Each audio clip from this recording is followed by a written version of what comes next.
She built an empire. He built a home. At 5:03 a.m., their worlds collided, and nothing would ever be the same. Sloane Carrington was untouchable, a CEO who commanded boardrooms and crushed competitors without breaking a sweat. But when she showed up at her employee's door with mascara streaking her face and her hands trembling like a child's, Ethan Hale saw something no one else ever had: the woman behind the armor. He should have closed the door. He should have protected his job, his son, his carefully rebuilt life. Instead, he let her in and started a fire neither of them could control. If you want to see how one knock at dawn rewrote two broken lives, stay with me until the very end. Hit that like button and drop your city in the comments. I want to see how far this story travels. The knock came at 5:03 a.m. Not a polite tap, not the hesitant sound of a neighbor needing to borrow something. This was urgent, desperate, the kind of knock that made Ethan Hale's blood run cold before his feet even hit the floor. He was already awake, of course. He'd been awake for 7 minutes, lying in the darkness of his small bedroom, staring at the ceiling and mentally preparing for the day ahead. His internal clock had become ruthlessly efficient over the past 4 years of single fatherhood. Wake at 4:56. Lie still for precisely 8 minutes to let his mind transition from sleep to consciousness. Rise at 5:04. Check on Oliver. Start the coffee, pack the lunch, iron the tiny polo shirt for kindergarten. The routine was sacred, unbreakable, the scaffolding that held his fragile life together. But the knock shattered all of that. Ethan threw off his thin blanket and moved through the apartment with the practiced silence of a man who had learned to navigate darkness without waking a sleeping child. His bare feet knew every creaking floorboard, every spot where the ancient hardwood groaned under pressure. He avoided them all instinctively, his heart hammering against his ribs as he approached the front door. The knock came again, louder this time, more insistent. "Please," a voice whispered from the other side. A woman's voice, cracked and raw, like someone who had been crying for hours. "Please, I know you're there. I can see the light." Ethan glanced back at the thin strip of yellow glowing beneath Oliver's bedroom door, the nightlight his son insisted on keeping burning until dawn. He'd forgotten to turn it off. Such a small thing, such a dangerous thing, apparently, because now someone knew he was home. He pressed his eye to the peephole and felt the world tilt sideways. Sloane Carrington stood in his hallway. Sloane Carrington, the CEO of Meridian Technologies, the woman who signed his paychecks. The woman who commanded a corner office on the 32nd floor with floor-to-ceiling windows overlooking the Portland skyline. The woman who had once made a senior vice president cry during a quarterly review and then fired him before lunch. She was not supposed to be here. She was not supposed to know where he lived. She was definitely not supposed to be standing outside his door at 5 in the morning with mascara streaking down her cheeks and her designer blazer hanging off one shoulder like she'd been in a fight. Ethan's hand hovered over the deadbolt. Every survival instinct he possessed screamed at him to back away slowly, return to bed, and pretend this wasn't happening. Whatever crisis had brought Sloane Carrington to his doorstep was above his pay grade, way above. He was a mid-level project coordinator who sat in a cubicle on the 14th floor and spent his days creating spreadsheets that no one read. He was invisible by design, unremarkable by necessity. Men like him didn't get involved in the personal dramas of women like her. Men like him had too much to lose. "Ethan," her voice broke on his name. Just 2 syllables, but they carried the weight of something shattered. "I know this is insane. I know I have no right to be here, but I didn't know where else to go." His hand moved without his permission. The deadbolt clicked. The chain slid free. The door swung open, and suddenly she was there. Real and broken and so painfully human that Ethan forgot how to breathe. Up close, the damage was worse than he'd imagined. Her makeup had dissolved into gray rivers that mapped the geography of her grief. Her hair, usually swept into a perfect chignon that could have graced the cover of Fortune magazine, hung in tangled waves around her shoulders. Her blouse was untucked, one heel was missing, and there was a small tear near the collar that looked like someone had grabbed her. "What happened?" The words came out rougher than he intended, protective, almost angry. Sloane opened her mouth to answer, but no sound emerged. Her lower lip trembled. Her eyes, those sharp, calculating eyes that missed nothing in board meetings, filled with fresh tears. "Come inside," Ethan said quietly. before someone sees you. He wasn't sure why that mattered. He wasn't sure why any of this mattered. But he stepped aside and Sloane Carrington walked into his apartment like a ghost seeking shelter from the cold. The contrast was almost cruel. His apartment was small, aggressively small by the standards of anyone who earned what Sloane earned. 700 square feet of efficiency spread across a living room, a galley kitchen, and 2 bedrooms barely large enough for their furniture. The couch was second-hand, the coffee table was scratched, and the walls were decorated with Oliver's crayon drawings held up by tape that was starting to yellow. But it was clean, it was warm, and right now in the gray light of pre-dawn, it felt like the only safe place in the world. Sloane stood in the middle of his living room and looked around with an expression Ethan couldn't quite read. Not judgment. He'd expected judgment. Not pity either. Something closer to wonder, maybe. Like she'd walked into a museum exhibit of a life she'd only read about. "You have a child," she said softly, her gaze landing on the small superhero backpack hanging from a kitchen chair. "I didn't know you had a child." "Most people don't."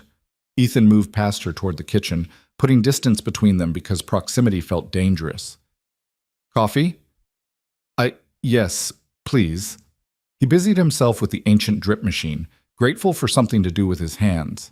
The familiar ritual grounded him. Scoop the grounds, fill the reservoir, flip the switch.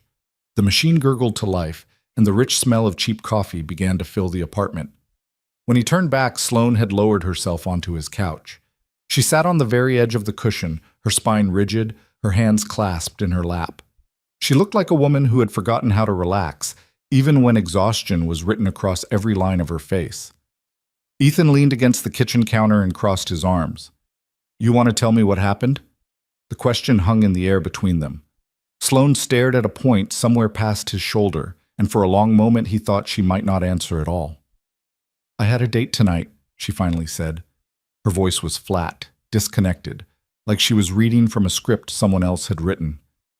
"My first since the divorce. My assistant set it up. She thought it would be good for me to get back out there." The phrase dripped with bitter mockery. He was a managing partner at one of the big private equity firms. Harvard MBA. Summers in the Hamptons. The kind of man who looks perfect on paper. Ethan waited. "We went to Le Bernardin. He ordered for both of us without asking what I wanted. When I mentioned the acquisition I've been working on, the biggest deal of my career, he patted my hand and said I should let the big boys handle the strategy while I focused on the people side of leadership." Her laugh was hollow, painful. The people side. Like I haven't spent 15 years clawing my way to the top of a company in an industry that never wanted me there. "What did you do?" I excused myself to the bathroom and climbed out the window. A ghost of dark humor flickered across her face. "Lost a shoe in the process. $400 stuck in a drainage grate on 51st Street. Ethan almost smiled. Almost. "And then you flew to Portland and showed up at my door?" "I was already here. The date was supposed to be after a board meeting in Manhattan, but I canceled. Told my assistant I'd take the red-eye home." Sloane's hands tightened in her lap. "I landed 2 hours ago. I couldn't go back to my apartment. I couldn't—" Her voice cracked. "I just couldn't." The coffee maker beeped. Ethan poured 2 cups, both black because he didn't have cream and his sugar was the cheap generic kind that came in bulk bags, and carried them to the living room. He set one on the coffee table in front of Sloane and lowered himself into the worn armchair across from her. "How did you know where I live?" The question was quiet, but it carried weight. Sloane met his eyes for the first time since she'd walked through his door, and something shifted in her expression. Shame, maybe, or something deeper. "I looked you up," she admitted. "In the employee database. 3 months ago." Ethan's eyebrows rose. "I know how that sounds." Sloane picked up the coffee cup but didn't drink, just held it between her palms like she was trying to absorb its warmth. I wasn't stalking you. I just—" She trailed off, searching for words that seemed to elude her. "You're different, Ethan. You're the only person in that entire building who talks to me like I'm a person." "I talk to you like I talk to everyone." "Exactly." Her eyes glistened. "Do you know how rare that is? Everyone else either wants something from me or they're terrified of me. The executives smile to my face and plot behind my back. The junior staff won't make eye contact in the elevator. But you, she shook her head slowly. You asked me how my weekend was once. In the break room. Do you remember?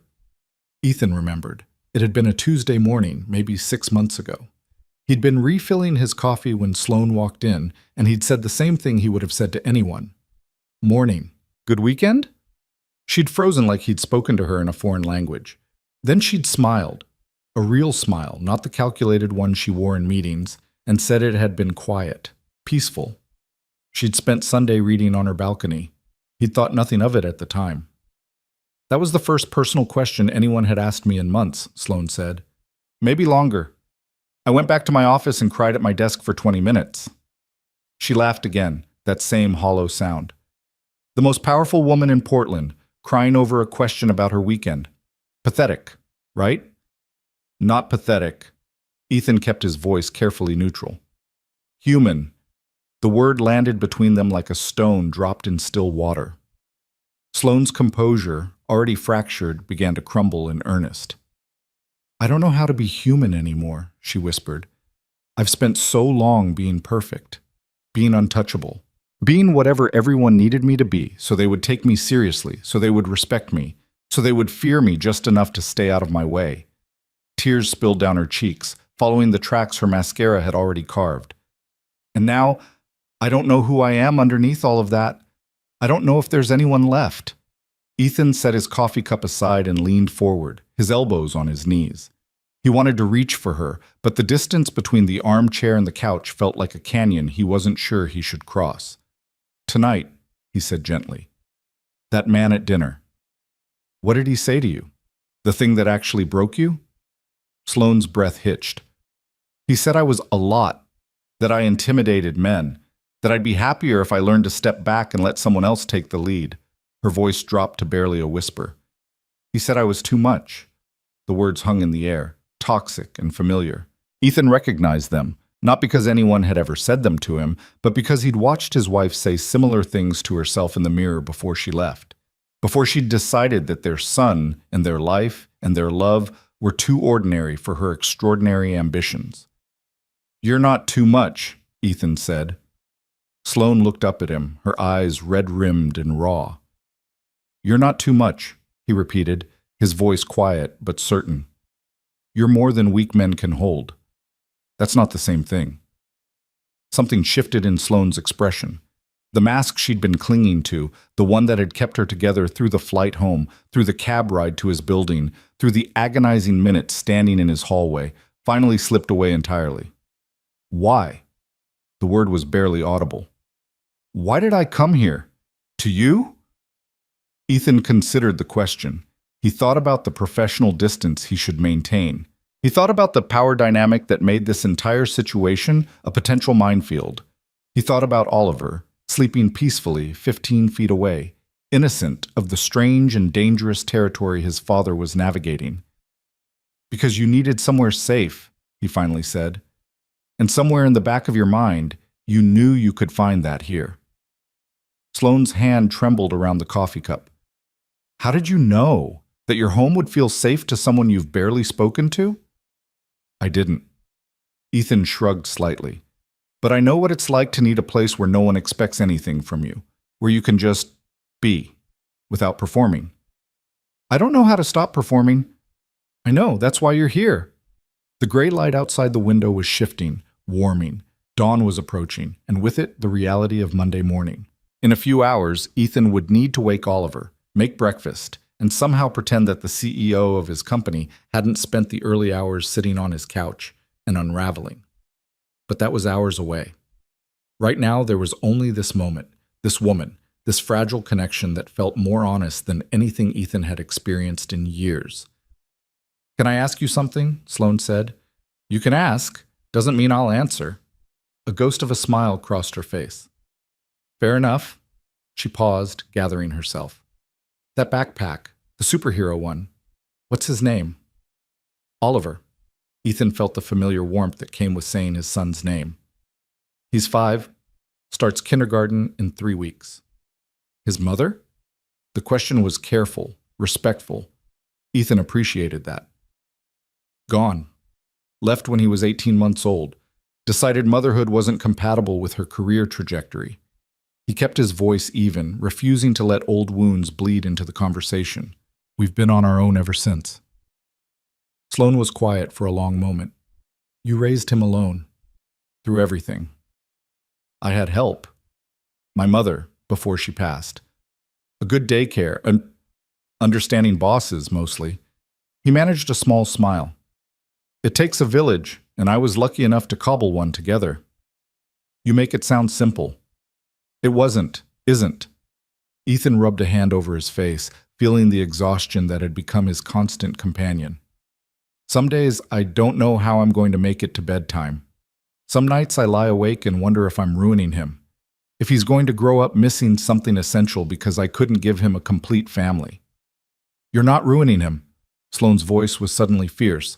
I can see it in this apartment, in the drawings on the walls, in the way you woke up instantly when I knocked, because checking on him is the first thing you do every morning. She shook her head. That child is loved, Ethan, completely and unconditionally. That's more than most people ever get. Ethan's throat tightened unexpectedly. He wasn't used to being seen this clearly, especially by someone he barely knew. Thank you, he said quietly. The apartment settled into comfortable silence. Outside, the first birds began to sing, heralding a sunrise that neither of them was quite ready to face. Sloane sipped her coffee, finally, after holding it for so long, and made a face. This is terrible, she said. Ethan laughed, a real laugh that surprised both of them. I know, it's the cheapest brand they sell at the grocery store. It tastes like burned rubber and regret. You're not wrong. She drank it anyway, and somehow that small act of acceptance meant more than Ethan could have explained. The sound of small feet padding across hardwood made them both freeze. Oliver appeared in the hallway like a sleepy apparition, his Iron Man pajamas rumpled and his hair sticking up in 17 different directions. He rubbed his eyes with one fist and squinted into the living room. Daddy? Ethan was on his feet instantly, moving to intercept his son before the boy could fully register the stranger on their couch. Hey buddy, you're up early. What's wrong? I heard voices. Oliver's voice was still thick with sleep, but his eyes, Ethan's eyes, brown and serious, were starting to focus. Is someone here? Ethan crouched down to his son's level, blocking the view of the living room with his body. Just a friend who needed some help. Nothing to worry about, okay? Can you go back to bed for a little while? I'll wake you up when it's breakfast time. Oliver considered this proposal with the gravity of a tiny judge. Is your friend sad? The question hit Ethan squarely in the chest. Kids saw everything, no matter how hard you tried to shield them. A little bit, he admitted. But talking helps. That's what friends do, right? Oliver nodded solemnly, like when Marcus was sad about his hamster and I shared my crackers. Exactly like that. Satisfied, Oliver allowed himself to be steered back toward his bedroom, but at the door he turned and peered past Ethan's legs toward the couch. Hi, Daddy's friend, he called out. I hope you feel better soon. Ethan heard Sloane's breath catch. Thank you, sweetheart, she managed. That's very kind. Oliver nodded once. You're welcome, and disappeared into his room. Ethan pulled the door closed gently and stood in the hallway for a moment, collecting himself. When he returned to the living room, Sloane was on her feet, smoothing her wrinkled blouse with hands that had stopped trembling. I should go, she said. I've already imposed too much. It's not an imposition. It is. She met his eyes, and something had changed in her expression.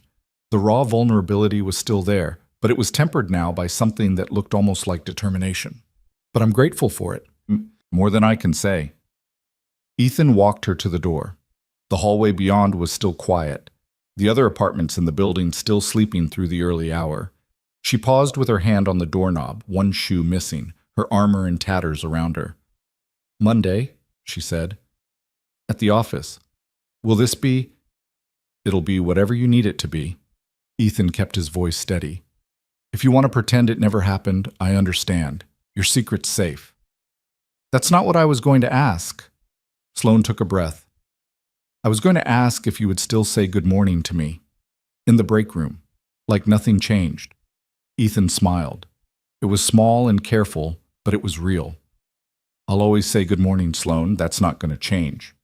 She nodded, blinked back what might have been fresh tears, and stepped into the hallway. At the elevator, she turned back. Ethan. Yeah? Thank you for not shutting the door. He watched her disappear into the elevator, watched the doors close on her broken but somehow brighter face, and then he stood alone in his doorway and wondered what the hell had just happened to his carefully constructed life. The weekend passed in a blur of ordinary moments that felt different now, charged with some new electricity that Ethan couldn't quite name.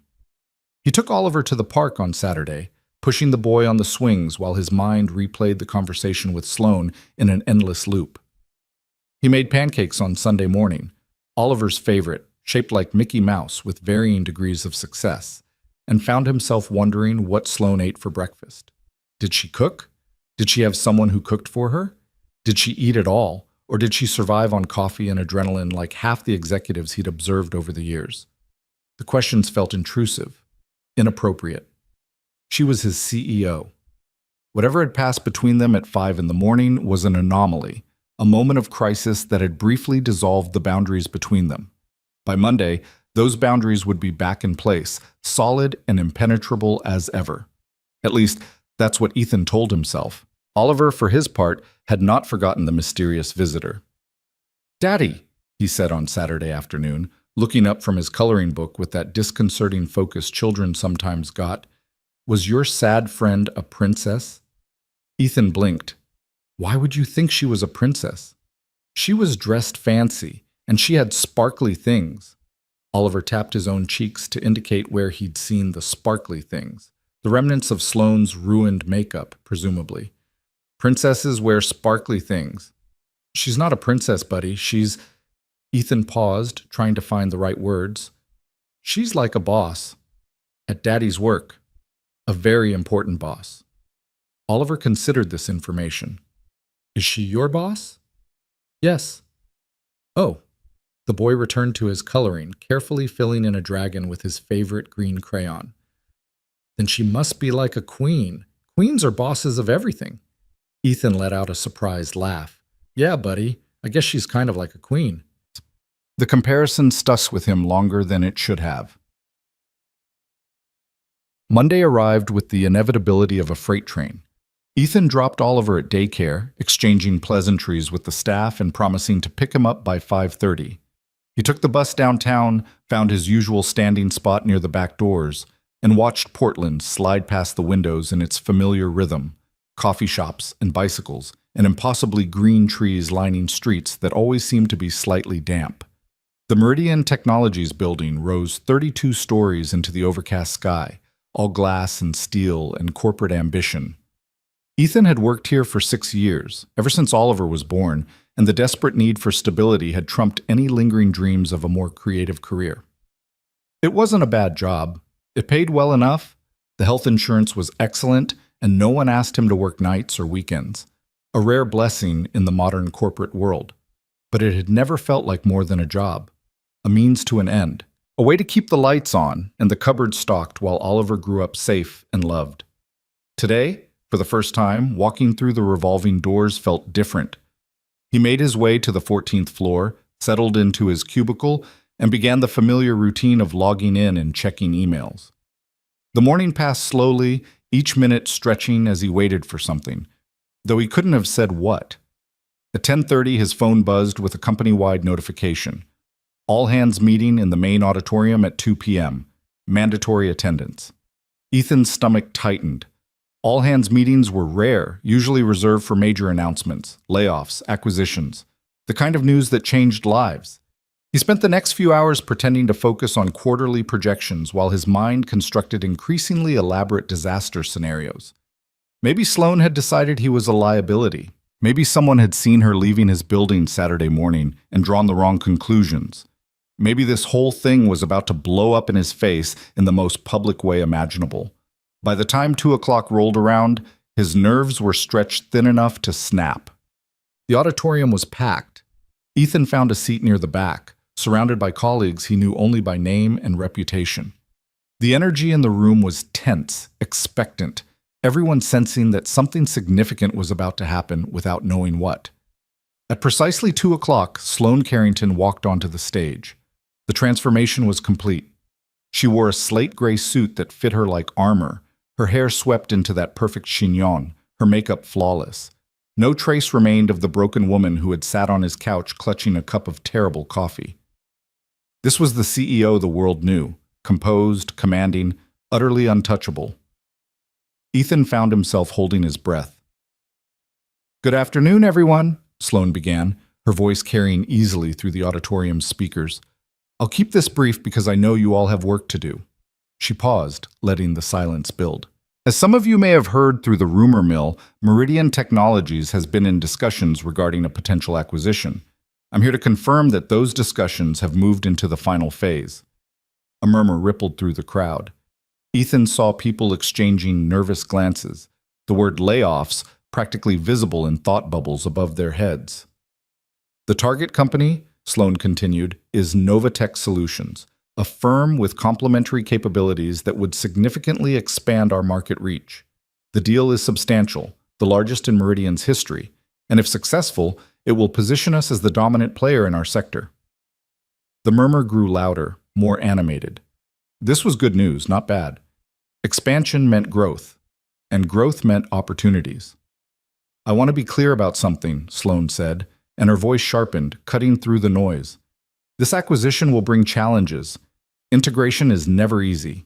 There will be changes, some structural, some procedural, but I'm personally committed to ensuring that our employees are supported through this transition. No mass layoffs, no abandoning the people who built this company." The auditorium erupted in cautious applause. Sloane smiled, that public smile, the one that never quite reached her eyes, and answered a few questions from the audience. She was polished, professional, everything a CEO should be. And yet, Ethan noticed things he hadn't noticed before. The slight tension in her jaw when someone asked about the timeline. The way her fingers curled around the edge of the podium just a little too tightly. The fraction of a second where her gaze swept across the back of the auditorium and seemed to find him in the crowd. Or maybe he imagined that last part. The meeting ended and the crowd began to disperse. Ethan stood with the rest, preparing to make his way back to his cubicle and his spreadsheets and the comfortable anonymity of his ordinary life. "Mr. Hale," the voice came from directly behind him, and Ethan's spine went rigid. He turned to find one of Sloane's executive assistants, a young woman named Emily with efficient glasses and a perpetually harried expression. "Ms. Carrington would like to see you in conference room 32B, Emily said. "She has some questions about the quarterly projections for the Sanderson account." Ethan's heart hammered against his ribs. "Now? If you're available." He wasn't. He had a deadline looming and Oliver to pick up by 5:30 and 100 other small obligations that made up the architecture of his life. But when the CEO summoned you, you went. "Lead the way," he said. Conference room 32B was on the top floor, a glass-walled space with a view that made Ethan slightly dizzy. The city spread out below like a model train set, tiny cars moving along tiny streets, tiny people going about their tiny lives. Sloane was waiting inside, alone. Emily closed the door behind Ethan and disappeared, leaving the two of them in silence. For a long moment, neither spoke. Sloane stood at the window with her back to him, her posture still carrying the rigid perfection she'd worn on stage. But something about the set of her shoulders was different, more human, more uncertain. "The quarterly projections," Ethan said, because someone had to break the silence. "I can pull them up on my laptop if there are no projections." Sloane turned to face him, and he saw it again, that flicker of vulnerability beneath the armor. "I needed an excuse to speak with you privately." Ethan's throat went dry. "Should we be doing this? Speaking privately? Here?" "Probably not."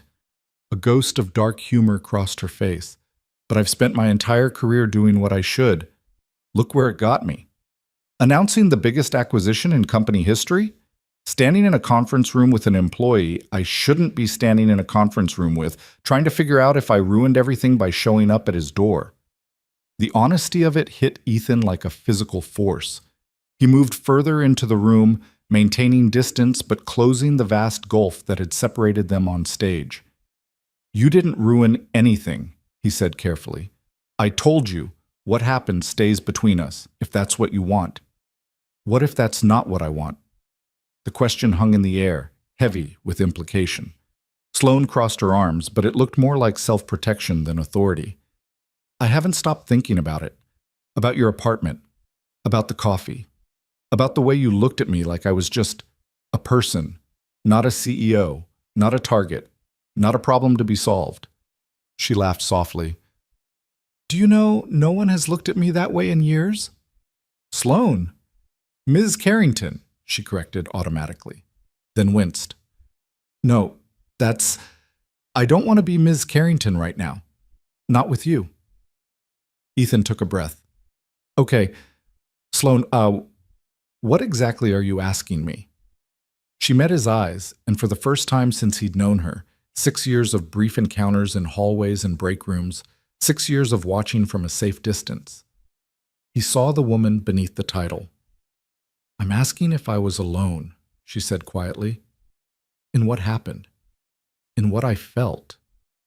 I need to know, Ethan, because if I imagined it, if that connection was just my loneliness projecting onto the first person who showed me kindness, then I need to know so I can move on and forget this ever happened. The silence stretched between them, fraught with possibility. Ethan thought about his son, about his job, about the careful, stable life he had built on foundations that couldn't withstand earthquakes. Getting involved with Sloane Carrington would be an earthquake of catastrophic proportions. But looking at her now, looking at the hope and fear warring in her eyes, he found he couldn't lie. You weren't alone, he said. The words came out rough, unpolished. True. Sloane's breath caught. You felt it too. I felt it. Ethan ran a hand through his hair, frustration and relief tangling together in his chest. But that doesn't change the reality of the situation. You're my boss, the CEO. If anyone found out, I know. My son depends on this job, on the health insurance, on the stability. I can't risk. I know, she repeated, more firmly this time. I'm not asking you to risk anything. I'm not asking for anything at all except honesty. I needed to know I wasn't going crazy. You're not going crazy. Good. She nodded, more to herself than to him. That's good. That's enough. But her voice cracked on the last word, and they both knew it wasn't enough. Not nearly. Ethan closed his eyes for a moment, wrestling with himself. When he opened them, Sloane had turned back to the window, her reflection pale and ghost-like in the glass. There's a coffee shop, he heard himself say. 3 blocks from here. It's called the Daily Grind. Terrible name, decent coffee. Sloane's reflection went very still. They have a back corner, Ethan continued, where no one pays attention to anything except their laptops. If someone happened to be there tomorrow morning at 6, before the office opens, they might run into someone else who was also just there for coffee. Just a coincidence. Nothing anyone could read into. A long moment passed. 6 o'clock, Sloane said, still facing the window. 6 o'clock.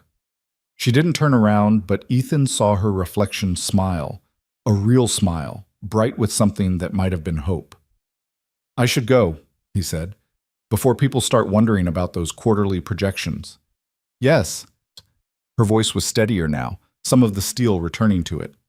You should. He walked to the door, paused with his hand on the handle. Sloane? Yes?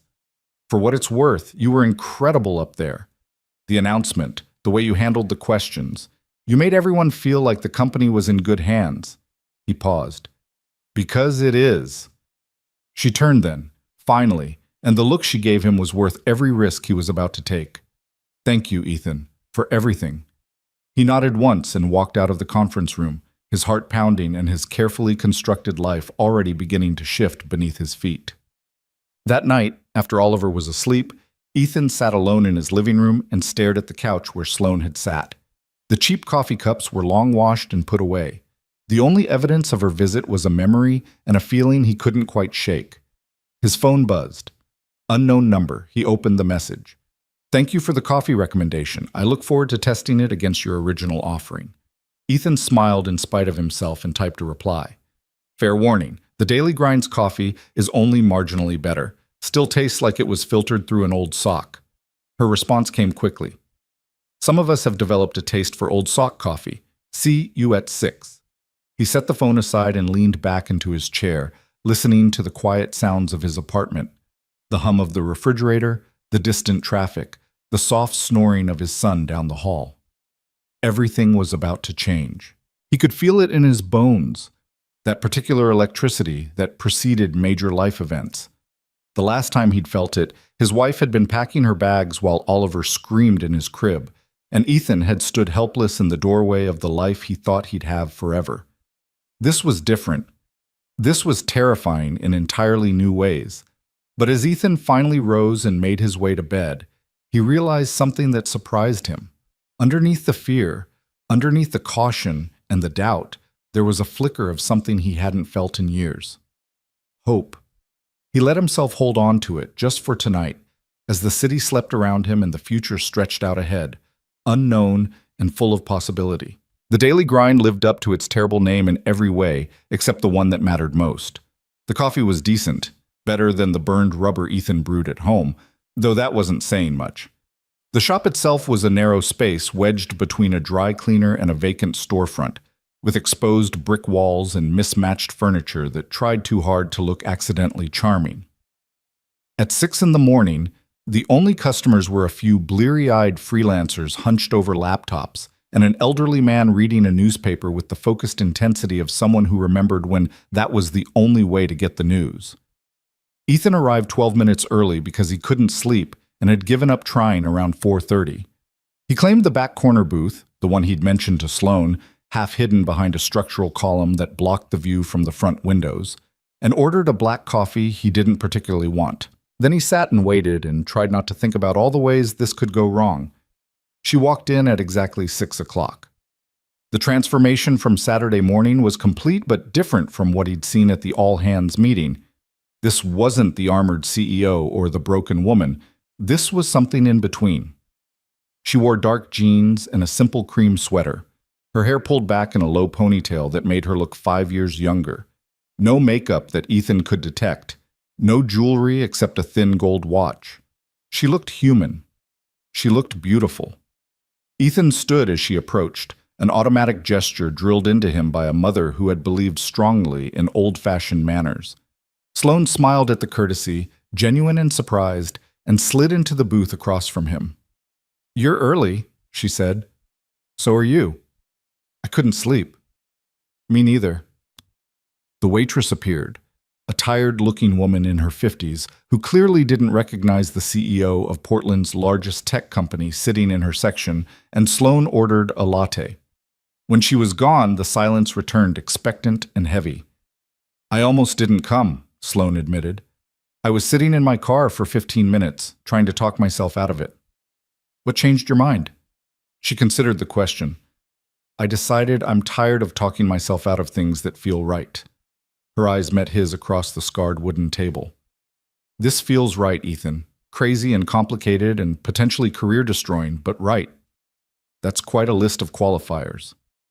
I'm a CEO. We're trained to anticipate risks." The corner of her mouth twitched.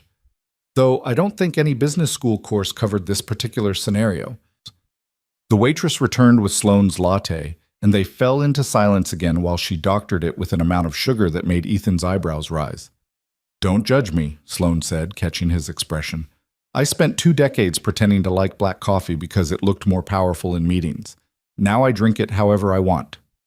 "No judgment. I'm just impressed you managed to fake a coffee preference for 20 years. You'd be amazed what women fake to be taken seriously in corporate America." The words were light, but something darker flickered beneath them. The right coffee, the right clothes, the right laugh, never too loud, never too soft, assertive but not aggressive, confident but not arrogant. She stirred her latte slowly. "It's exhausting." "Is that why you came to my door? Exhaustion?" Sloane was quiet for a long moment. Outside, the city was beginning to wake, car doors slamming, buses rumbling past, the particular energy of a Monday morning starting to build. "I came to your door because I hit a wall," she finally said. "That man at dinner, Marcus, his name was Marcus, he was just the trigger, the last straw after 1,000 paper cuts." She wrapped her hands around her cup, the same gesture she'd made with his terrible coffee on Saturday morning. I've been divorced for 8 months. Did you know that? Ethan shook his head. We kept it quiet. Good for the stock price, good for the image. Daniel, my ex, he's on the board at 3 different companies. Very well connected. Very concerned about maintaining appearances. Bitterness crept into her voice. The marriage was dead for years before we made it official. I think we both knew it, but neither of us wanted to admit failure. So we just kept going. Living in the same house like polite strangers, maintaining the facade for shareholders and society columnists. What finally ended it? He had an affair, which I could have forgiven, honestly. I wasn't exactly heartbroken about the lack of intimacy in our relationship. But he had an affair with a woman who was half my age and twice as willing to stroke his ego. Sloane's jaw tightened. He told me I'd become too focused on work, that I'd forgotten how to make a man feel important. Ethan felt a flash of anger on her behalf. So he cheated because you were successful. He cheated because my success made him feel small, and instead of dealing with that like an adult, he found someone who would make him feel big again. She shook her head. I should have been devastated. I should have cried and screamed and fought for my marriage, but all I felt was relieved, like I'd been holding my breath underwater for years and finally broke the surface. That doesn't sound like failure. That sounds like survival. Sloane looked at him, really looked, the way she had on Saturday morning, and something in her expression softened. You have this way of saying things, she said slowly. Simple things, obvious things, but they land differently when you say them, like you actually mean them. I do mean them. I know, that's what makes it different. The coffee shop was starting to fill now, the pre-work crowd trickling in for their caffeine fix before facing the day. Ethan checked his watch, 7:15. He needed to leave soon to get Oliver up and ready for daycare. I should go, he said reluctantly. My son? Of course. Sloane nodded quickly, but disappointment flickered across her face. I understand. But maybe, Ethan hesitated, weighing the risks against the feeling in his chest that he wasn't ready to name. Maybe we could do this again. Same time, same place? Tomorrow? If you want. Sloane's smile was worth every ounce of anxiety churning in his stomach. I want. They walked out together, careful to maintain a respectable distance that anyone watching would find unremarkable. At the corner where their paths diverged, Ethan toward the bus stop, Sloane toward the parking garage where she'd left her car, they paused. Thank you, Sloane said quietly, for taking this chance. Thank you for giving me a reason to. She held his gaze for a moment longer than was strictly necessary, and then she was gone, walking away with her shoulders straighter than when she'd arrived, something renewed in her step. Ethan watched her until she disappeared around the corner, then turned and headed for the bus stop, with a heart that felt lighter than it had in years. That's it. The days that followed took on a new rhythm. 6 a.m. at the daily grind became their ritual. Sometimes they talked for 20 minutes, sometimes an hour, whatever Ethan's morning schedule allowed. They didn't touch. They didn't make plans beyond the next morning. They just talked. Sloane told him about growing up in a small town in Massachusetts, the daughter of a factory worker and a school cafeteria manager, about clawing her way through community college and state university, and finally an MBA from Wharton that she'd paid for with scholarships and crushing student loans, about arriving in Silicon Valley in the 90s with nothing but ambition and a refusal to take no for an answer.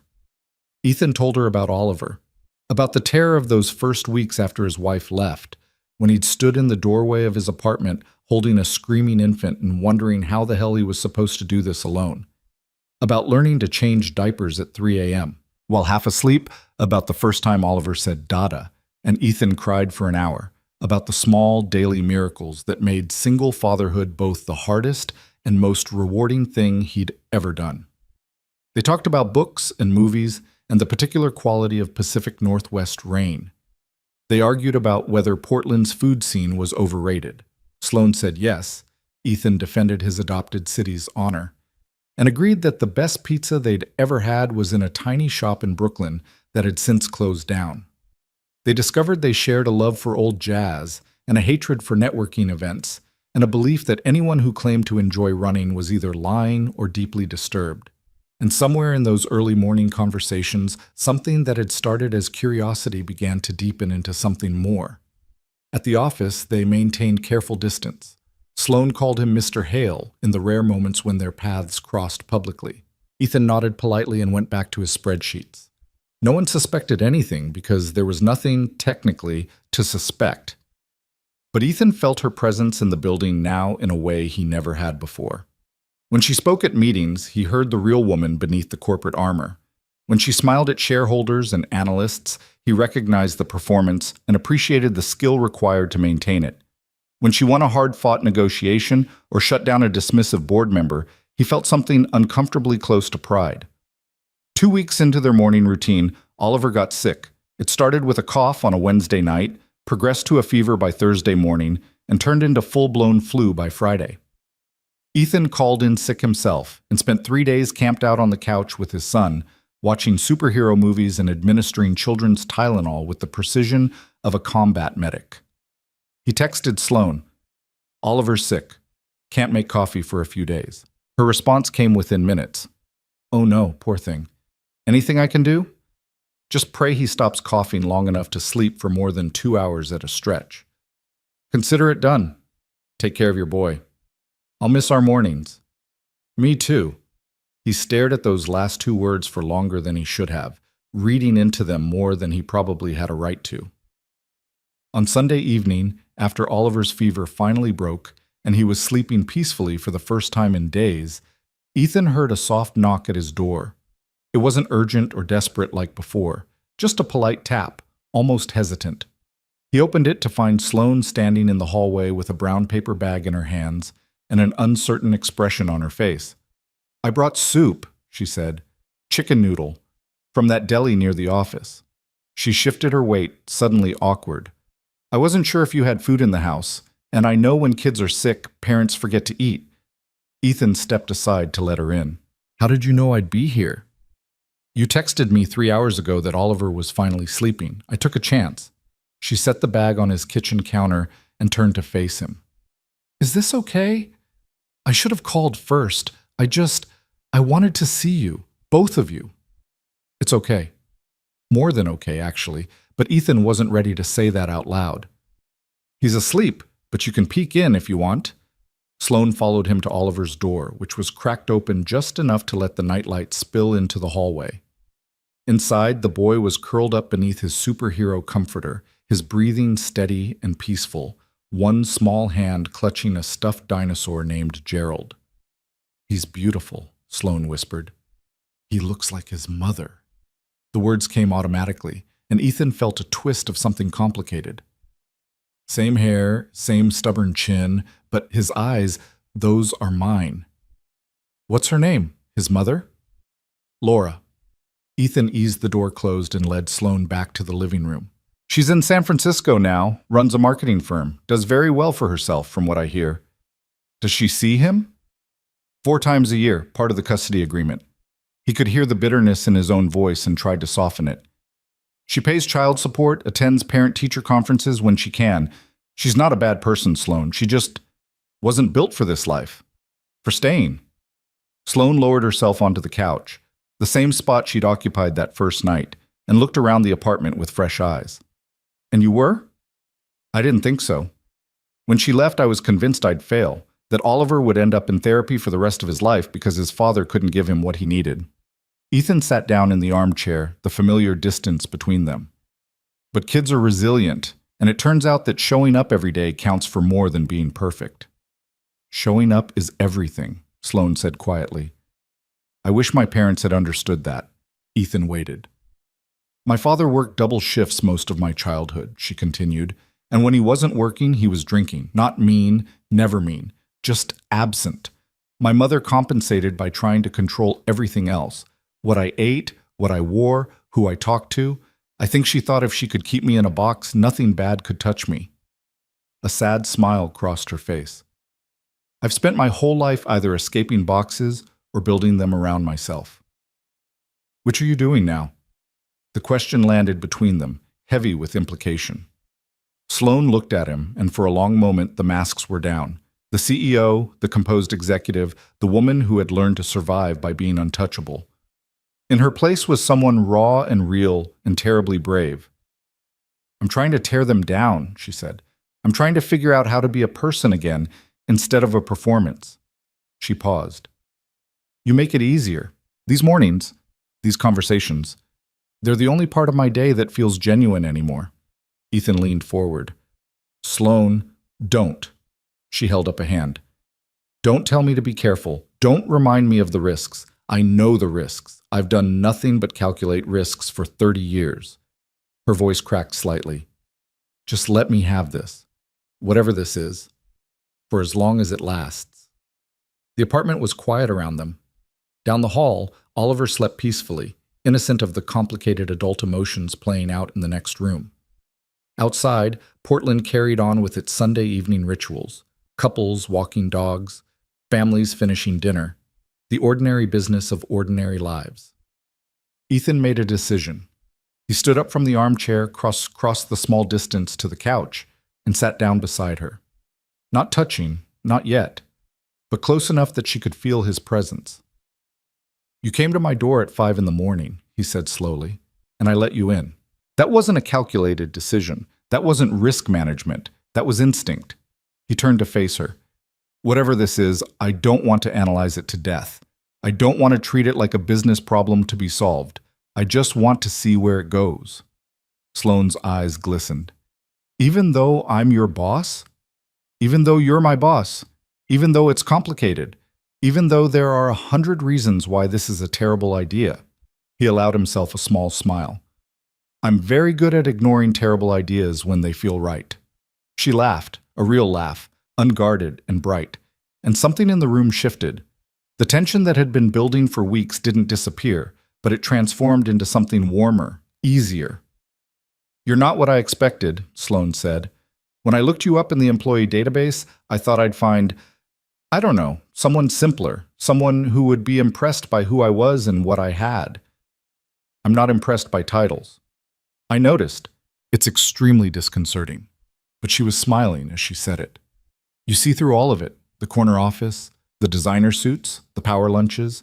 You look at me like I'm just Sloane. Because you are. The rest is just costuming. She shook her head slowly, wonderingly. Where did you come from, Ethan Hale? Toledo, originally, then Cleveland, then a series of increasingly expensive apartments in cities I couldn't afford until I landed here. He shrugged. Nothing special, just a guy trying to keep his head above water and raise his kid right. You're wrong about that. Before he could respond, a small voice came from the hallway. Daddy? Ethan was on his feet in an instant, crossing to Oliver's room. The boy stood in the doorway, clutching Gerald the dinosaur and blinking sleepily into the living room light. Hey, buddy, what's wrong? You okay?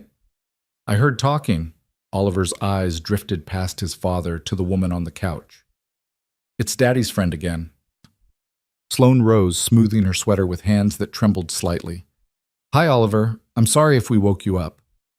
It's okay. The boy yawned hugely. Daddy said you were like a queen, at his work, a boss queen. Ethan winced slightly at having his words quoted back to him, but Sloane just smiled. Your daddy is very kind, she said, but I'm just a regular person, like anybody else. Oliver considered this with the serious intensity he brought to all important questions. Do you like dinosaurs? I love dinosaurs. What's your favorite? Triceratops. They have those cool horns. Oliver's face lit up with approval. That's my second favorite. Gerald is a T-Rex. He's my first favorite. Gerald is an excellent name for a T-Rex. The boy seemed to decide something in that moment, some internal calculation that only 5-year-olds understood. He padded across the living room in his bare feet, climbed onto the couch beside Sloane, and settled against her side with the casual confidence of a child who hadn't yet learned to be wary of strangers. Are you staying for dinner? He asked. Sloane looked at Ethan, her eyes asking permission. She brought soup, Ethan heard himself say. Chicken noodle, enough for everyone. I love chicken noodle. Oliver bounced slightly, his earlier fatigue apparently forgotten. Can she stay, Daddy, please? Ethan looked at his son, snuggled up against a woman who ran a billion-dollar company like she'd been doing it all her life. He looked at Sloane, who was gazing down at Oliver with an expression of terrified wonder, like she'd been handed something precious and had no idea how to hold it without breaking it. "Yeah, buddy," he said quietly. "She can stay." That dinner changed everything. They ate soup at Ethan's small kitchen table, Oliver chattering about his dinosaur collection and his best friend Marcus from daycare, and the superhero movie he'd watched 3 times that weekend. Sloane listened with genuine interest, asking questions and laughing at the right moments, and somehow making the whole situation feel natural despite its profound strangeness. After dinner, Oliver insisted on showing her his room. Sloane admired the crayon drawings on the walls, examined each action figure with appropriate reverence, and sat on the edge of his tiny bed while he explained the complex social dynamics of his kindergarten class. And then Sophia said that Marcus couldn't play dragons with us because he was too loud, but I said that was mean, and then Mrs. Patterson made us all share the sandbox anyway. "That was very kind of you," Sloane said, "standing up for your friend. Daddy says that's what friends do. They stand up for each other." Sloane glanced at Ethan, who was leaning against the doorframe watching them. "Your daddy is a smart man." "He's the smartest." Oliver said it with the unshakable confidence of a child who still believed his parent hung the moon. "He can fix anything. Once Gerald's arm fell off and Daddy sewed it back on, and now Gerald is even stronger than before." "That's impressive." "Daddy says broken things can be better if you fix them right." Oliver yawned again, the excitement of having a visitor finally giving way to the exhaustion of a child recovering from illness. "He fixed our family too. When Mommy left..." The words hung in the air, innocent and devastating. Sloane's expression flickered with something that might have been pain or recognition, or both. She smoothed Oliver's blanket with careful hands. "I bet he did," she said softly. "I bet he made everything better." Oliver nodded sleepily. "He reads me stories and makes me pancakes and says he loves me every day, even when I'm bad." His eyes were drifting closed now. "Are you going to be Daddy's friend forever?" Sloane looked at Ethan, and the question in the child's words became a different question entirely. "I hope so," she said. "I really hope so." Oliver smiled, satisfied with this answer, and let his eyes close completely. Within moments, his breathing had deepened into sleep. Sloane extracted herself carefully from the bed and followed Ethan back to the living room. Neither of them spoke until they were safely out of earshot, and then she let out a breath she seemed to have been holding for hours. "He's amazing," she whispered. "Ethan, he's absolutely amazing." "He has his moments." But Ethan's voice was thick with emotion he couldn't quite hide. "Tonight was a good night." "Does he ask about his mother often?" "Sometimes. Less than he used to." Ethan moved to the kitchen, began quietly washing the soup bowls.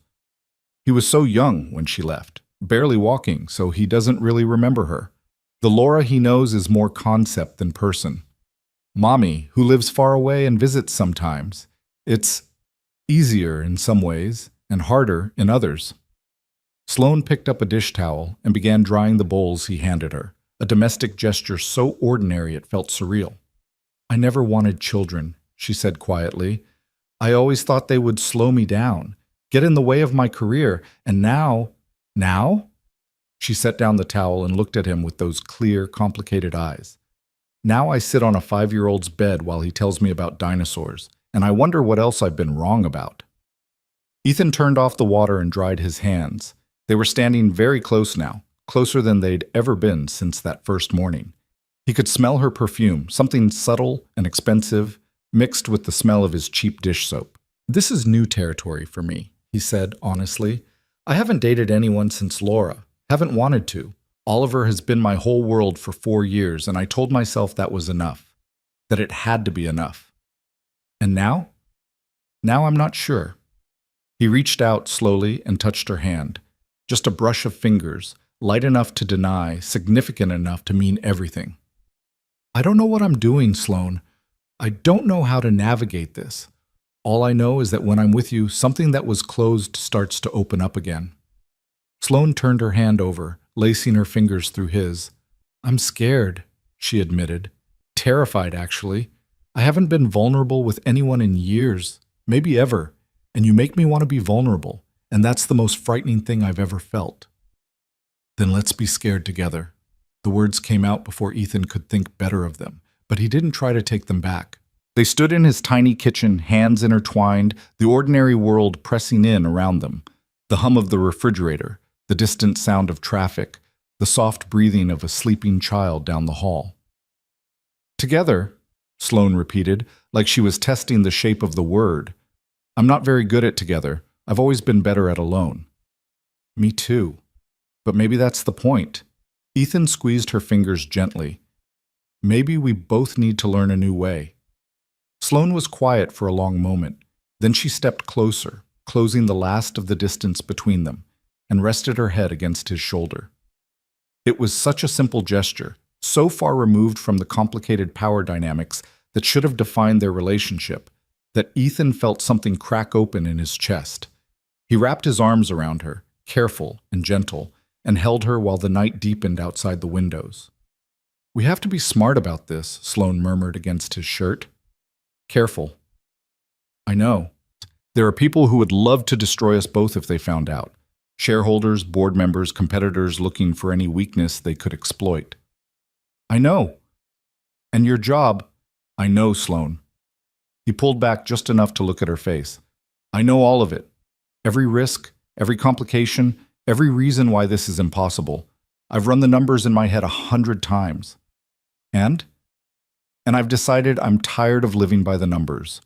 I've spent 4 years doing everything right, keeping my head down, following the rules, building a safe little life for me and Oliver, and it's been good. It's been necessary. But it's also been lonely in ways I didn't let myself feel until you showed up at my door. Ethan, let me finish. He cupped her face in his hands, the way he'd imagined doing 100 times during their early morning conversations. I'm not asking for forever. I'm not asking for guarantees. I'm just asking for the chance to see what this could be. Slow, careful, whatever we need to make it work.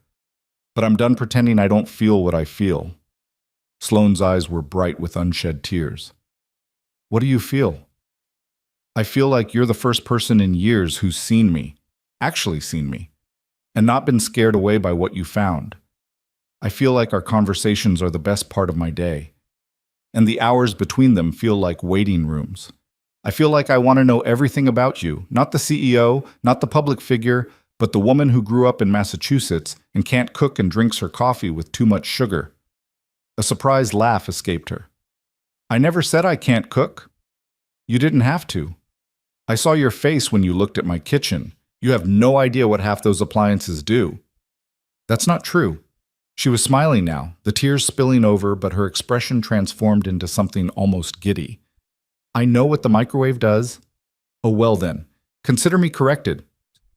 They stood there smiling at each other like idiots, and somehow that was the most romantic moment of Ethan's life. Not grand gestures or expensive dinners, just two people in a cramped kitchen, laughing about kitchen appliances while a child slept down the hall. Okay, Sloane said finally. Okay, what? Okay, let's be scared together. Let's take it slow. Let's be careful and smart and do everything right.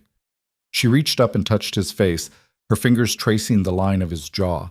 But let's also stop pretending this isn't happening, because I've been pretending my whole life, and I'm exhausted, Ethan. I'm so tired of pretending. He kissed her then, finally. A gentle press of lips that asked permission and received it.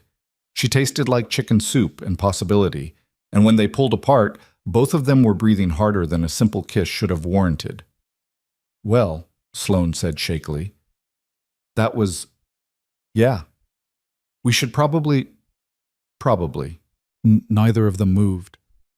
It's late, Ethan finally managed. You should go home, get some sleep. Sleep. Sloane nodded slowly, like she was reminding herself what the word meant. Yes, sleep would be, logical. But she didn't leave immediately. Instead, she kissed him again, longer this time, deeper. And when she finally pulled away, there was a promise in her eyes that made Ethan's heart stutter. Tomorrow morning, she said. The daily grind. 6 o'clock. I'll be there. And Ethan? Yeah? Thank you for dinner, for letting me into your world, both of your worlds. She glanced toward the hallway where Oliver slept. I'll try to deserve it. She left before he could tell her she didn't need to try, that she already did. The weeks that followed were a careful dance of hidden moments and stolen time. Morning coffee became morning coffee, plus the occasional late-night text conversation when Oliver was asleep and Sloane was still in her office, reviewing documents that could wait but gave her an excuse to stay connected. They developed a private language of emojis and inside jokes, references to terrible coffee, and dinosaur preferences that would have meant nothing to anyone monitoring their communications. At work, they were perfect strangers. Sloane called him Mr. Hale in the rare moments when their paths crossed professionally. Ethan attended mandatory meetings and watched her command the room without betraying by the slightest expression that he knew how she took her coffee, or what her father had done for a living, or the way her voice sounded when she was scared. But outside of work, in the early mornings before the city woke, in the few precious hours they could carve from their obligations, they built something real. Sloane began showing up on Saturday afternoons with flimsy excuses. She needed to drop off a document that could have been emailed. She was in the neighborhood and thought she'd say hello. She'd found a toy at some upscale boutique that Oliver might like, though she had no idea what 5-year-olds actually played with and usually missed the mark in endearing ways. Oliver, for his part, accepted her presence with the easy adaptability of childhood.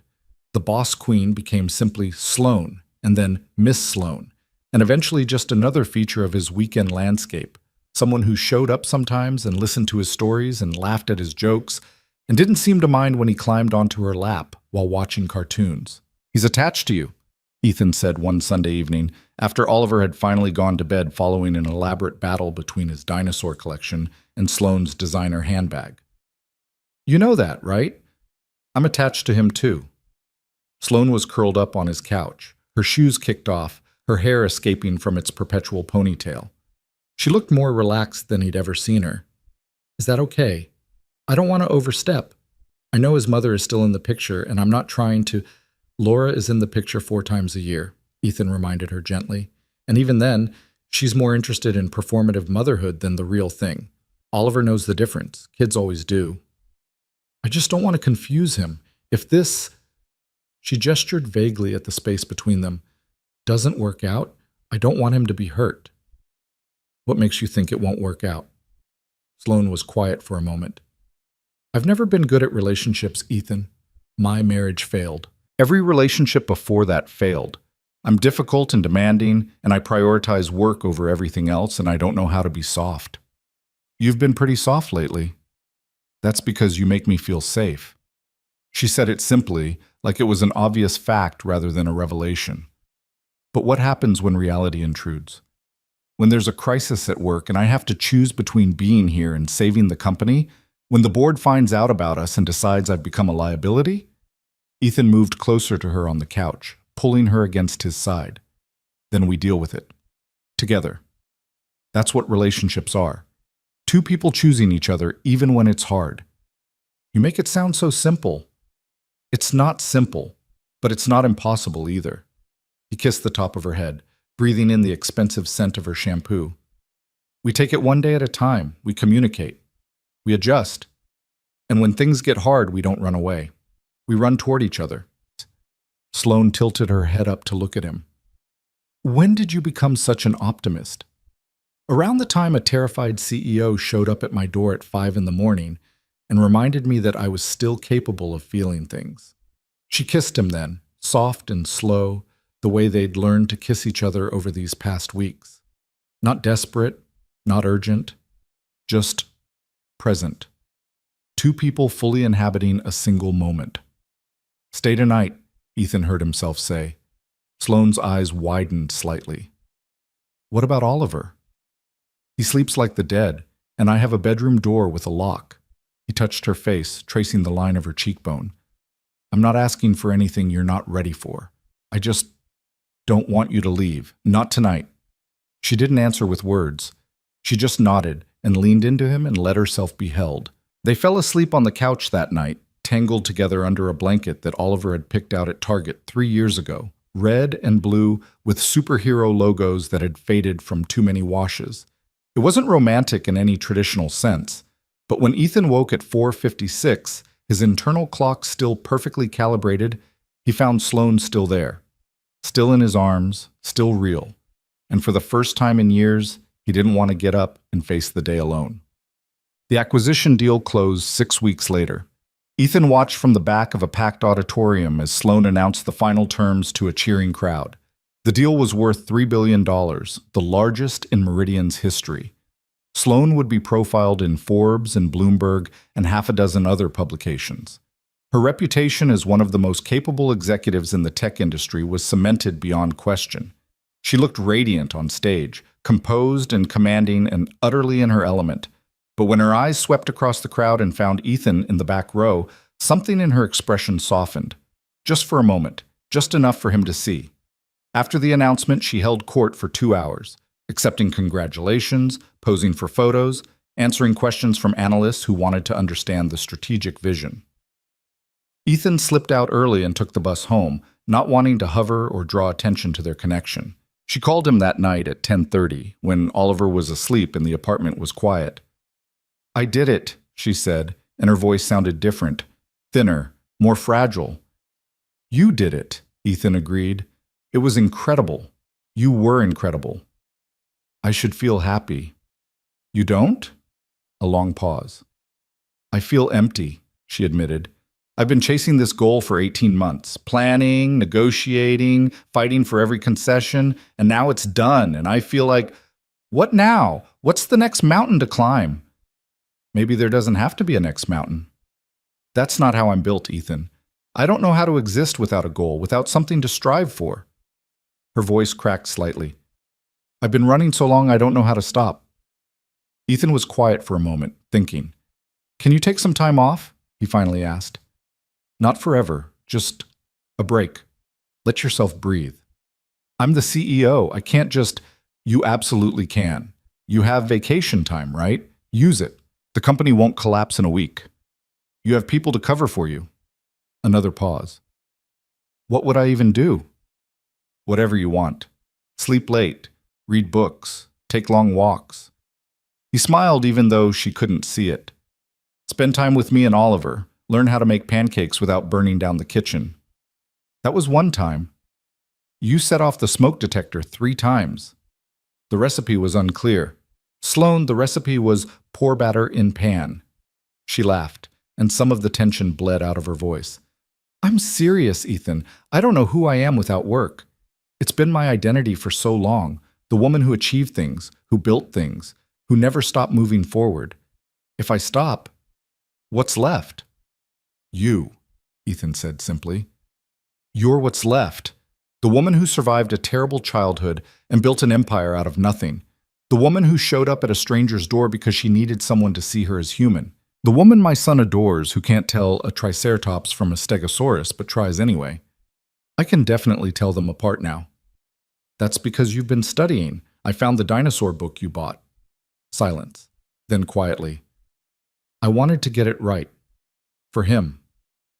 "I know. That's exactly what I'm talking about." Ethan leaned back against his headboard, phone pressed to his ear. "You're not just a CEO, Sloan. You're not just your achievements. There's a whole person underneath all of that, and I'd really like the chance to know her better." Sloan was quiet for a long moment. When she spoke again, her voice was thick with emotion. "A week," she said. "I can take a week. Maybe 2, if I prep my team properly." "That's a start." "Will you? I mean, if it's not too much to ask." "What?" "Will you help me figure out what to do with myself? For a whole week without meetings or deadlines or crises to manage? I genuinely don't know how to fill that much unstructured time." Ethan smiled at the ceiling. "I think I can manage that. Oliver and I are pretty good at unstructured time. It's kind of our specialty." "Thank you," she whispered. "For everything. For seeing me, for not running away when I fell apart in your living room, for making me feel like maybe there's more to life than what I've been chasing." "There is," Ethan said. "There's so much more. And I'm going to spend however long it takes showing you. Even if I'm difficult? Especially then. Even if I forget how to relax and try to reorganize your spice cabinet? You're not touching my spice cabinet. It's chaos, Ethan, complete chaos. It's organized by frequency of use, which is a perfectly valid system." It's organized by wherever there was space, and we both know it. He laughed, and she laughed, and somewhere in the middle of that shared laughter, Ethan felt something settle in his chest. Not the end of uncertainty. There was still so much they hadn't figured out, but the beginning of something new, something real. Go to sleep, he said finally. You've had a big day. We can plan your vacation tomorrow. Tomorrow, Sloane agreed. Good night, Ethan. Good night, Sloane. He hung up the phone and lay in the darkness of his small bedroom, listening to the sounds of the city outside his window. Somewhere across town, in a penthouse apartment he'd never seen, the most powerful woman in Portland was probably doing the same thing, lying awake, thinking about the impossible thing that was growing between them. Impossible, but real. And that, Ethan thought, was the most terrifying and wonderful thing of all. Sloane took 10 days off, and for the first 3 she was absolutely unbearable. She paced Ethan's apartment like a caged animal, checking her phone every 30 seconds despite having promised to leave work at the office. She reorganized his bookshelf alphabetically, then by genre, then by color, then back to alphabetically because the color system didn't make logical sense. She tried to help with breakfast and burned 2 pans of eggs so badly that Ethan had to open every window in the apartment to clear the smoke. Oliver found the whole thing hilarious. Miss Sloane, he said on the 3rd morning, watching her scrape charred remnants into the trash with an expression of profound defeat. Maybe you should let Daddy cook. I can cook, Sloane insisted, though the evidence suggested otherwise. I just need practice. You need supervision, Ethan corrected gently, taking the pan from her hands. Sit down. Drink your coffee. Let me handle the eggs. Sloane sat, but she didn't relax.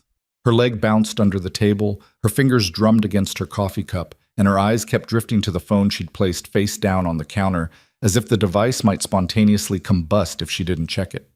This is torture, she muttered. How do people do this? Just exist? Without deadlines or meetings or problems to solve? They enjoy it, Ethan said, cracking eggs into a fresh pan. Eventually. I don't think I'm capable of enjoying it. My brain isn't wired for stillness. Oliver climbed down from his chair and padded over to where Sloane sat. Without asking permission, he crawled into her lap and settled against her chest like it was the most natural thing in the world.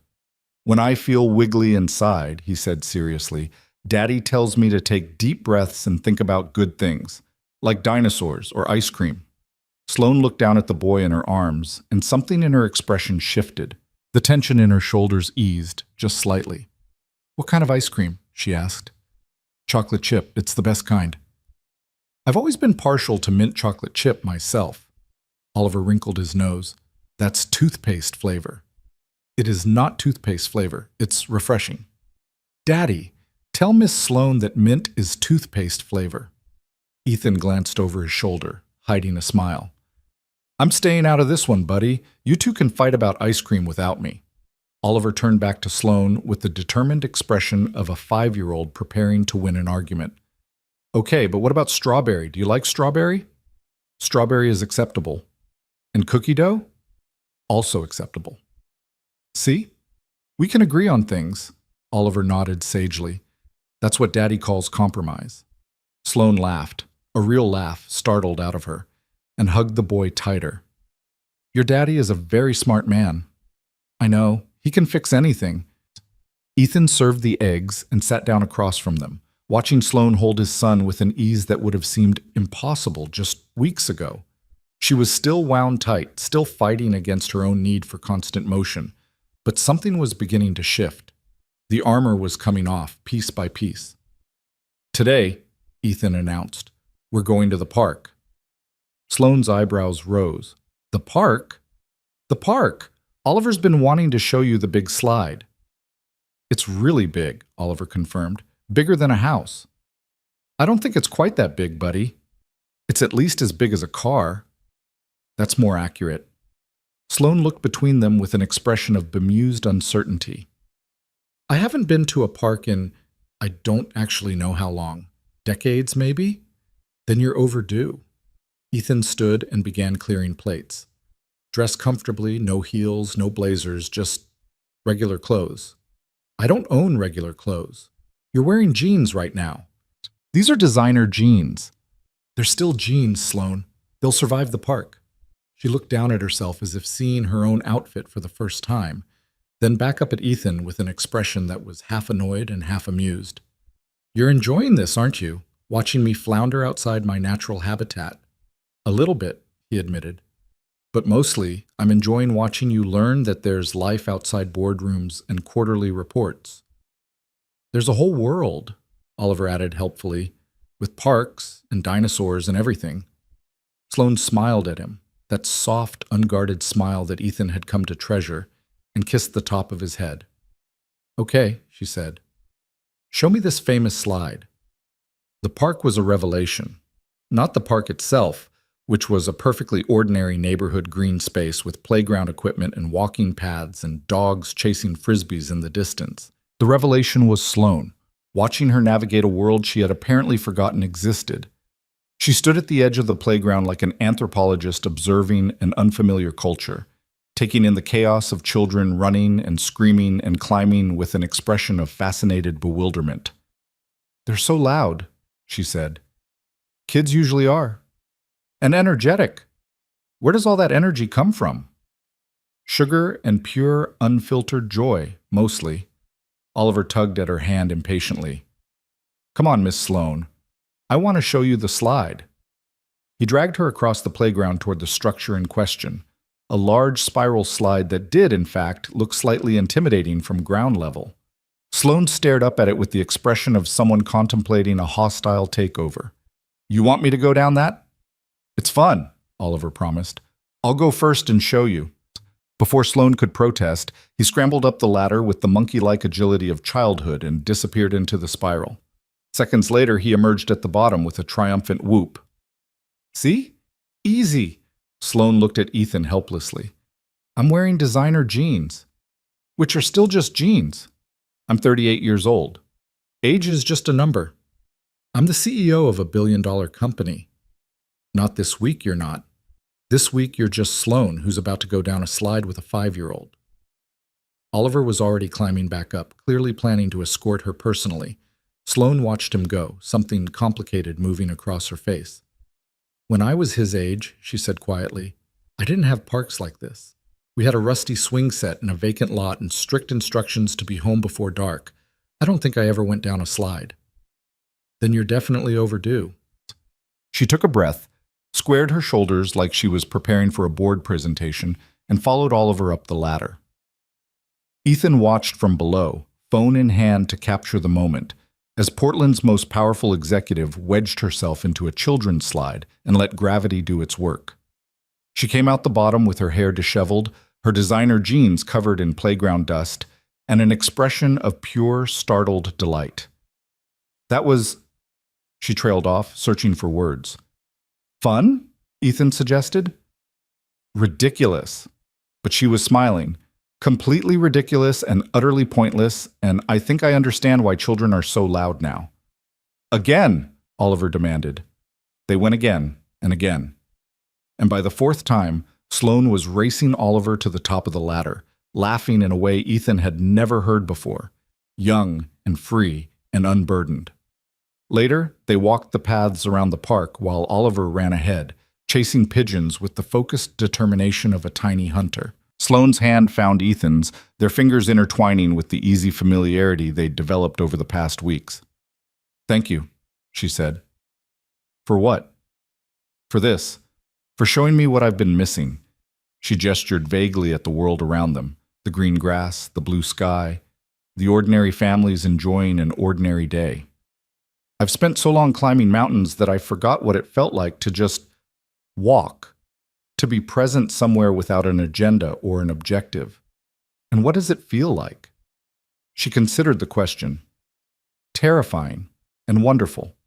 Like standing at the edge of a cliff and realizing you could jump and maybe you'd fly instead of fall.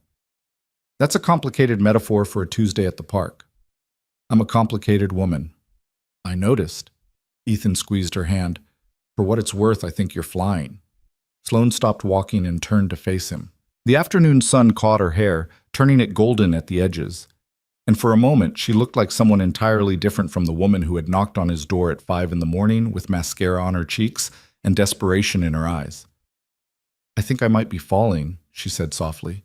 "For you, for Oliver, for this whole ridiculous, wonderful life you've built out of nothing." "It's not nothing. It's everything." Her voice cracked slightly. "Don't you see? This apartment full of crayon drawings and superhero blankets, this job you show up for every day because your son needs health insurance, this park where you bring him on Saturdays just because he likes the slide. This is everything I told myself I didn't need, everything I sacrificed on the altar of ambition and success." "You can have both," Ethan said. "Success and this. It's not either or." "Can I?" Genuine uncertainty flickered in her eyes. "Because right now, standing here with you, I'm not sure the success matters as much as I thought it did. I built an empire, Ethan. I have more money than I could spend in 10 lifetimes, and the happiest I've been in decades is going down a playground slide with a 5-year-old. Then maybe your priorities were wrong. Or maybe they're changing." He tucked a strand of hair behind her ear. "Either way, you don't have to figure it out right now. You have time. You have options. That's what success actually gives you, the freedom to choose what matters." Oliver came running back, breathless and flushed. "Daddy, Miss Sloane, there's a dog, a big fluffy one. Can we go pet it?"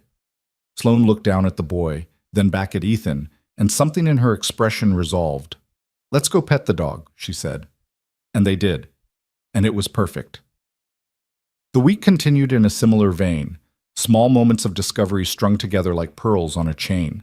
Sloane learned to make pancakes without burning them, though the shapes remained stubbornly abstract. She read Oliver bedtime stories with dramatic voices that made him giggle. She discovered she hated jogging but loved long walks, hated meditation but found peace in washing dishes while watching the rain streak down Ethan's kitchen window. On the 5th day, they took Oliver to the zoo. It was a Tuesday, which meant the crowds were thin and they could take their time wandering from exhibit to exhibit. Oliver provided running commentary on every animal they encountered, sharing facts he'd learned from library books and YouTube videos with the enthusiasm of a tiny professor. "Did you know that elephants can recognize themselves in mirrors?" he announced at the elephant enclosure. "That means they're really smart, like people smart." "I did not know that," Sloane said, matching his serious tone. "That's impressive. And they remember things forever. Like if you're mean to an elephant, it'll remember and be mad at you later. Note to self, don't be mean to elephants." "You wouldn't be mean to anyone," Oliver said with absolute confidence. "You're nice." Sloane's expression flickered with something complicated, surprise, maybe, or gratitude. "Thank you, Oliver. That's very kind. Daddy says you have a hard job, and that's why you're stressed sometimes. But he also says you're getting better at being relaxed. Is that true?" Sloane glanced at Ethan, who suddenly found the elephant habitat's informational placard extremely interesting. "Your daddy talks about me?" she asked. "All the time. He says you're special and brave and that he likes you a lot." Oliver wrinkled his nose. "He gets a weird look on his face when he talks about you, like he's thinking about something happy." "Oliver," Ethan said, feeling heat rise to his cheeks, "maybe we should go see the penguins." "But I'm telling Miss Sloane important things." "Shh, you're telling Miss Sloane things that Daddy said in private. You didn't say they were private." Oliver turned back to Sloane with the innocent certainty of childhood. "He also said your eyes are pretty, like the ocean, but darker. What does that mean?" Sloane was smiling now, wide and delighted. "I think it means your daddy is a romantic." "What's a romantic?" "Someone who says nice things about people's eyes." Oliver considered this. "Then I'm a romantic too. Marcus's eyes are like mud. I told him that, and he got mad, but I meant it nicely because mud is cool." "That's very sweet." "I know." He grabbed both their hands, one in each of his. "Can we see the penguins now, Daddy? You promised we could see the penguins." They saw the penguins, and the giraffes, and the reptile house, where Oliver pressed his face against the glass of every enclosure and named each snake and lizard with absolute authority. By the afternoon, he was flagging, running on the fumes of excitement and churro sugar, and Ethan hoisted him onto his shoulders for the walk back to the car. Within minutes, the boy was asleep, his small hands gripping Ethan's hair, his cheek pressed against the top of his father's head. Sloane walked beside them, quiet and thoughtful. He's wonderful, she said softly. You know that, right? You've raised an absolutely wonderful human being. He's the best thing I've ever done. Ethan adjusted his grip on Oliver's legs. Everything else, the job, the apartment, the whole careful structure of my life, it's all just scaffolding around him. He's the center. I never wanted children, Sloane said, the same words she'd spoken before. I was so certain, so sure that motherhood would derail everything I'd worked for. And now. She didn't answer immediately. They walked in silence for several minutes, the zoo sounds fading behind them as they approached the parking lot. My ex-husband wanted kids, she finally said. In the beginning, before the marriage went cold, he used to talk about it. A house in the suburbs, 2 children, maybe a dog. I always found a reason to delay. Too busy with the startup, too focused on the IPO, too stressed about the acquisition. You weren't ready. I didn't want to be ready. Being ready meant vulnerability. It meant creating something I could lose. Her voice dropped. It meant loving someone more than I loved my work. Ethan thought about Laura, about the morning she'd announced she was leaving, her bags already packed, her flight to San Francisco already booked. She'd said motherhood had been a mistake in judgment, that she'd wanted to want it but couldn't make herself feel what she was supposed to feel. She'd looked at their son like he was a problem she couldn't solve, and then she'd walked away. Sloane, he said carefully, I need to tell you something about Oliver's mother. She glanced at him, waiting. Laura left because motherhood didn't fit the life she wanted. She's not a bad person. I've said that before, and I mean it. But she chose her career over her child, clearly and deliberately. She decided that her ambitions were more important than being present. I know. You've mentioned. What I haven't mentioned, Ethan interrupted gently, is that I was afraid you might be the same. In the beginning, when you first showed up at my door. He felt Sloane stiffen beside him, but he pressed on. I saw another powerful woman who had prioritized work over everything else, and I wondered if I was setting myself up for the same heartbreak. And now? Now I know I was wrong. He stopped walking and turned to face her, Oliver still asleep on his shoulders. You're nothing like Laura. You're not running away from connection. You're terrified of it because you've never had it. That's completely different. Sloane's eyes were bright with unshed tears. How can you be so sure? Because Laura never would have learned Oliver's favorite dinosaur. She never would have sat through a 40-minute explanation of why T-Rex arms were actually useful. She never would have gone down a playground slide 4 times in a row just because it made a child laugh. Ethan smiled at her. You're not incapable of love, Sloane. You're just learning how to let yourself feel it. A tear escaped down her cheek. She wiped it away quickly, the CEO and her still uncomfortable with public displays of emotion. I'm scared, she whispered. I know. What if I'm bad at this? What if I hurt you? Hurt him. She gestured at the sleeping boy. I couldn't bear it if I damaged something this precious. Then we'll be careful together. We'll communicate. We'll go slow. Ethan reached out with his free hand and took hers. Love isn't about being perfect. It's about showing up and trying, even when you're terrified. You're already doing that. Sloane held his gaze for a long moment. The parking lot was quiet around them, the late afternoon sun casting long shadows across the pavement. Above them, Oliver snored softly, dreaming whatever dreams 5-year-olds dream. Okay, she said finally. Okay, what? Okay, I'm going to try, really try, not just dipping my toes in the water, actually jumping. She squeezed his hand. I can't promise I won't mess up. I can't promise I won't panic and pull back sometimes, but I can promise I'll keep showing up, that I'll keep trying. That's all I'm asking. Is it enough? It's everything. They walked to the car in comfortable silence, and when they got home and settled Oliver into bed and stood together in the kitchen making dinner, something felt different. Settled. Real. The 10th day, Sloane's last day of vacation, arrived faster than either of them wanted. They spent the morning at Ethan's apartment, doing nothing in particular and everything that mattered. Sloane finally made edible pancakes, which Oliver declared almost as good as Daddy's, with the diplomatic skill of a tiny ambassador. They watched cartoons together on the couch, Oliver wedged between them, offering commentary on plot holes and character motivations that seemed sophisticated for his age. The purple one is obviously the bad guy, he announced. He has mean eyebrows. You can't judge someone by their eyebrows, Sloane objected. Yes, you can. Daddy taught me. Right, Daddy? Ethan held up his hands. I definitely did not teach you to judge people by their eyebrows. You said that man at the grocery store looked grumpy because of his eyebrows. That was context specific. Sloane laughed and pulled Oliver closer. Your daddy is a complicated man with complicated eyebrow theories. I know, Oliver said happily. That's why I love him. The words hung in the air, simple and profound.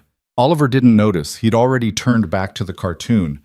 But Ethan saw the impact land on Sloane's face, the way her breath caught, the way her arms tightened around the boy. After lunch, when Oliver was occupied with his dinosaur collection, Sloane found Ethan in the kitchen. I go back tomorrow, she said. I know. To the real world, meetings and deadlines and people who want things from me. I know. She leaned against the counter, arms crossed, her expression troubled. What happens to this? To us? When I'm not playing hooky anymore. Ethan dried his hands on a dish towel and turned to face her. Nothing has to change. We found time before. Early mornings, weekends, stolen moments. We'll keep finding it. But this week has been different, better. I've seen what it could be like, really being part of your life instead of just visiting it. And I don't know if I can go back to coffee shop meetings and secret text messages. Then we don't. Sloane's eyebrows rose. What are you suggesting? I'm suggesting that maybe it's time to stop hiding. Ethan took her hands in his, feeling her fingers tremble slightly. I know there are risks. I know people will talk. I know it could get complicated at work, but I'm tired of pretending you're just Daddy's friend who stops by sometimes. Oliver already knows you're more than that. He's not stupid. He's definitely not stupid. He correctly identified 3 logical fallacies in that cartoon villain's plan. Exactly. So maybe we stop treating our relationship like something we need to protect him from and start treating it like something worth celebrating. Sloane was quiet for a long moment, processing. When she spoke, her voice was careful. If we go public, even within our own lives, just with the people closest to us, everything changes. The company will find out eventually. The board will have opinions. Your colleagues will look at you differently. Let them. Ethan, I mean it. He cupped her face in his hands, making sure she could see his eyes.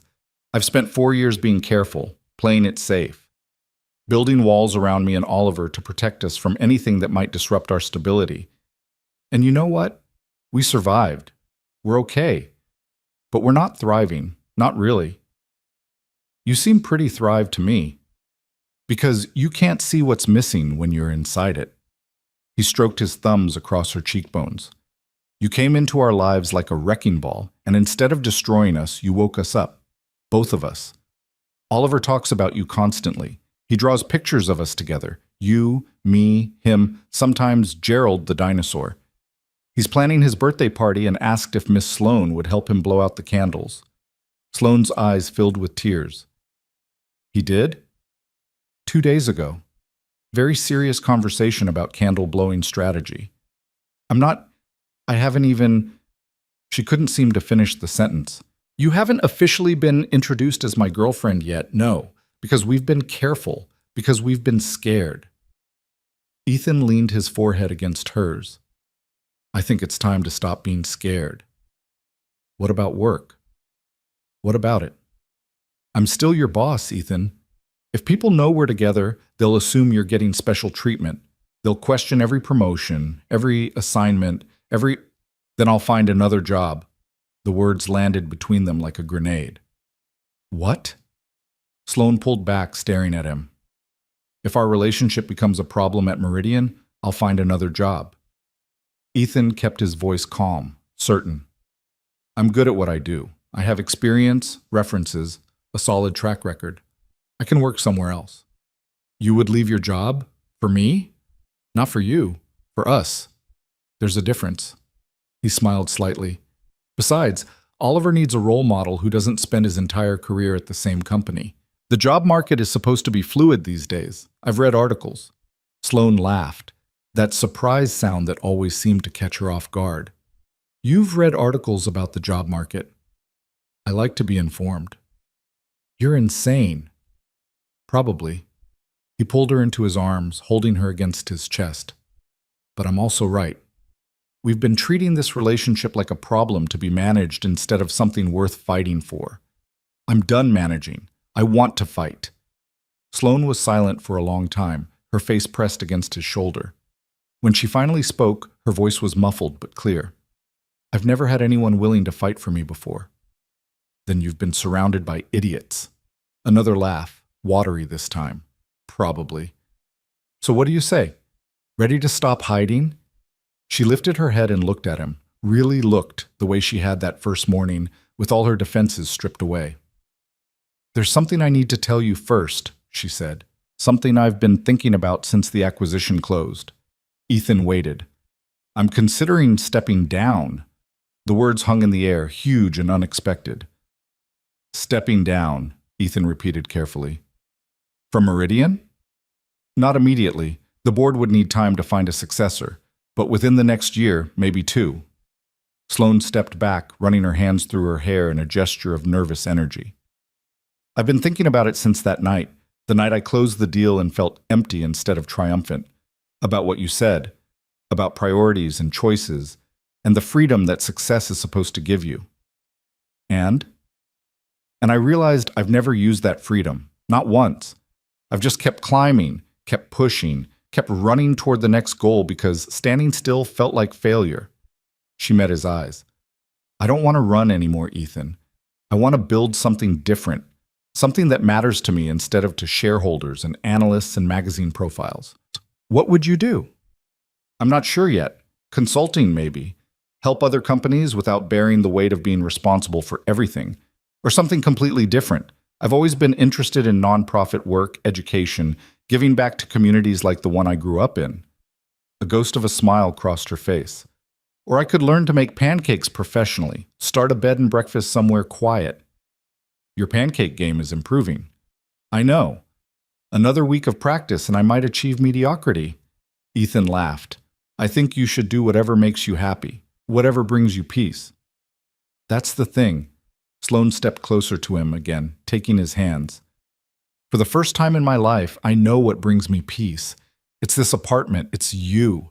It's that ridiculous child in the next room who thinks mint ice cream tastes like toothpaste. It does taste like toothpaste. It does not.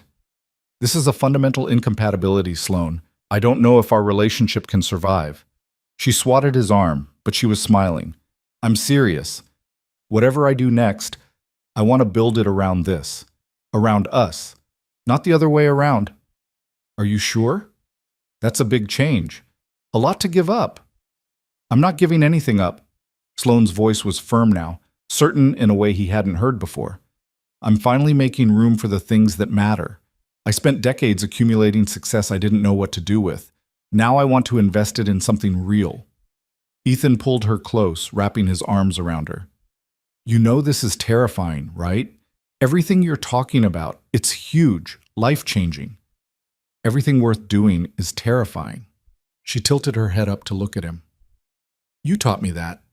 You and your 5-year-old and your terrible coffee and your apartment full of love. The coffee's not that bad. The coffee is genuinely awful, Ethan. I've had meetings with venture capitalists that were more pleasant than your morning brew. Noted. We'll upgrade the coffee when you officially move in. The words slipped out before he could think better of them, and he felt Sloane go still in his arms. Move in, she repeated slowly.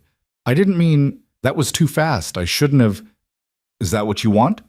Ethan stopped backpedaling and made himself think, really think about what he wanted, what he was ready for, what kind of life he was trying to build. Not immediately, he said finally. There's Oliver to consider, and your situation at work, and 1,000 practical details that need sorting out. But eventually, yes, that's what I want. I want to wake up next to you every morning, not just on weekends. I want Oliver to have you in his life as a permanent fixture, not a visitor. I want to build something real with you. Sloane's eyes searched his face. You barely know me. We've been doing this for, 2 months? 3? long enough to know that I've never felt this way about anyone. Not even Laura, if I'm being honest. He touched her cheek gently. I'm not asking you to decide anything right now. I'm just telling you what I want, eventually, when we're both ready. And if I'm never ready, then we figure out something else. Whatever you're comfortable with. But I don't think that's what's going to happen. No? No. Because I see the way you look at Oliver, the way you light up when you walk through my door, the way you've started leaving things here. A sweater, a phone charger, that ridiculous expensive face cream in the bathroom. He smiled. You're already moving in, Sloan. You just haven't admitted it to yourself yet. She laughed, caught out. The face cream was an accident. It's been there for 3 weeks. I kept forgetting to take it home. Sure you did. Sloan buried her face in his chest, half laughing and half crying. I don't know how to do this, any of it. I've never lived with someone and actually been happy about it. I've never blended my life with another person's life and felt like I was gaining something instead of losing myself. Then we'll learn together. I'm not exactly an expert either. You seem pretty expert to me. I'm a very good faker. He kissed the top of her head. But I meant what I said, slow and careful and communicative. We don't have to rush anything. We just have to keep showing up. Sloan lifted her head, her eyes bright with emotion. I love you. The words fell into the room like sunlight, warm and unexpected and absolutely certain. Ethan felt his heart stutter. What? I love you. She said it again, stronger this time. I've been trying to find a less terrifying way to say it, but there isn't one. I love you, Ethan Hale. I love your son. I love your terrible coffee and your secondhand furniture and the way you make me feel like a person instead of a position. Sloan, you don't have to say it back. I know it's fast. I know we're still figuring things out. I just needed you to know because I've never said those words to anyone and meant them before, and I wanted to tell you while I was brave enough to... He kissed her, cut off her rambling with a kiss that was gentle and fierce all at once, his hands cradling her face like something precious. I love you too, he said against her lips, in case that wasn't clear. She laughed and cried and kissed him back, and somewhere down the hall a small voice called out, Daddy? Miss Sloan? Can we have ice cream? They broke apart, both of them smiling through emotions too big for the moment to contain. Coming, buddy, Ethan called back. He looked at Sloan, this woman who had crashed into his life at 5 a.m. and changed everything. Ready? She took his hand. Ready. They walked together toward the small boy waiting in the living room, toward the ice cream debate that would inevitably ensue, toward a future neither of them could have imagined when that desperate knock first echoed through a quiet hallway. And for the first time in longer than she could remember, Sloan Carrington wasn't running toward something or away from something. She was simply, finally, exactly where she wanted to be. The ice cream turned out to be chocolate chip, because Oliver won the argument with a combination of impeccable logic and strategic pouting that Sloan secretly admired. They sat at the kitchen table, all three of them, eating from mismatched bowls while the afternoon light slanted golden through the windows, and Sloan thought, this is it. This is what I've been missing. The next morning, she returned to Meridian. The transition was harder than she'd anticipated. After 10 days of playground slides and dinosaur discussions, and falling asleep on Ethan's couch with Oliver's small weight pressed against her side, the corner office felt like a mausoleum. The city stretched out below her windows, all glass and steel and relentless ambition, and Sloan found herself wondering when the view had stopped inspiring her and started feeling like a prison. Her assistant, Rachel, appeared in the doorway within minutes of her arrival, iPad in hand and expression carefully neutral. Good morning, Ms. Carrington. I hope your time off was restful. It was. Sloan settled into her chair, the leather creaking familiarly. What did I miss? Rachel launched into a detailed briefing. Board concerns, shareholder inquiries, a minor PR situation involving one of their subsidiary companies, and Sloan listened with half her attention while the other half remained stuck in a small apartment across town, where a 5-year-old was probably just waking up and a man with kind eyes was making pancakes. Ms. Carrington?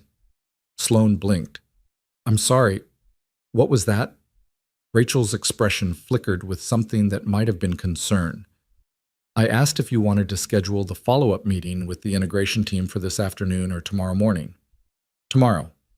I need today to catch up on correspondence. Of course. Rachel made a note. Also, there's been some talk while you were away. Sloane's spine stiffened. What kind of talk? Nothing concrete. Just speculation about why the CEO took her first vacation in 7 years immediately after closing the biggest deal in company history. Rachel's voice was carefully neutral, but her eyes held a question. People are curious. Let them be curious. Sloane turned to her computer, a clear dismissal. Is there anything else? Just one thing. Rachel hesitated. Marcus Chen called. 3 times. He wanted to know if you'd be interested in another dinner. The name hit Sloane like a splash of cold water. Marcus. The date that had sent her fleeing through a restaurant bathroom window. The man who had called her too much and triggered the chain of events that led her to Ethan's door. Tell Mr. Chen that I'm not available, she said flatly. Now or ever. Rachel nodded and disappeared, closing the door behind her with a soft click. Sloane stared at the blank computer screen and tried to remember why she'd thought returning to this life was necessary. Her phone buzzed. A text from Ethan. Oliver wants you to know that he had 2 pancakes this morning and only dropped 1 on the floor. He considers this a significant achievement. Sloane smiled despite herself. Tell him I'm very proud. How much of the second pancake actually made it into his mouth versus his hair? About 60-40. We're calling it a win. I miss you both already. We miss you too. Dinner tonight? Oliver's requesting your presence for Taco Tuesday. It's Monday. He's aware. He's lobbying for a calendar revision. Sloane laughed out loud, then caught herself, glancing at the door to make sure no one had heard. The CEO of Meridian Technologies did not laugh at her phone like a lovesick teenager. Except, apparently, she did. I'll be there. 6:30? Perfect. Bring your A game. He's been practicing his argument for why tacos should be an everyday food. She set the phone aside and turned to her work, but something had shifted. The email seemed less urgent, the meetings less critical. Everything she'd built over 30 years suddenly felt like scaffolding around an empty space. Impressive from the outside, hollow within. The thought stayed with her all day. That evening, she pulled up to Ethan's building in her Mercedes and sat for a moment, looking up at the windows of his 3rd-floor apartment. The lights were on, warm and welcoming. She could see shadows moving behind the curtains. Ethan and Oliver, probably, engaged in whatever chaos preceded dinner in their household. She'd parked her car here before, of course, dozens of times over the past months, but tonight felt different. Tonight, she wasn't sneaking in for stolen moments before returning to her real life. Tonight, she was coming home. The realization made her throat tight. She gathered herself, grabbed the bottle of wine she'd brought, and the dinosaur coloring book she'd picked up at a bookstore on her way because she was apparently incapable of showing up empty-handed now, and headed inside. Oliver answered the door before she could knock, flinging it open with the enthusiasm of a child who had been waiting. Miss Sloane, you came! Of course I came. I heard there was a very important taco discussion happening tonight. There is. Oliver grabbed her hand and pulled her inside. I have a whole presentation. Daddy helped me make slides. Sloane looked past the boy to where Ethan stood in the kitchen doorway, wiping his hands on a dish towel and grinning. He was very insistent about the slides, Ethan said. I tried to explain that taco advocacy doesn't typically require PowerPoint, but he felt strongly. I like a man who commits to his arguments. Sloane handed over the wine and the coloring book, receiving a delighted squeal from Oliver at the latter. I brought visual aids as well. Consider it supporting evidence for the dinosaur portion of the evening. There's going to be a dinosaur portion of the evening? Ethan raised an eyebrow. There's always a dinosaur portion of the evening, Oliver said seriously. You know that, Daddy. My mistake. Dinner was chaos in the best possible way. Oliver presented his taco argument with the solemnity of a closing statement, complete with hand-drawn slides featuring stick figures eating what might have been tacos or might have been abstract expressionism, and Sloane played the role of skeptical judge while Ethan served as bailiff, moderator, and line cook simultaneously. In conclusion, Oliver said, standing on his chair for dramatic effect, tacos should be every day because they have all the food groups and they taste good, and I love them. Sloane pretended to deliberate. The defense makes a compelling case. However, I have concerns about the sustainability of a taco-based economy. What about the tortilla supply chain? Oliver blinked. What's a supply chain?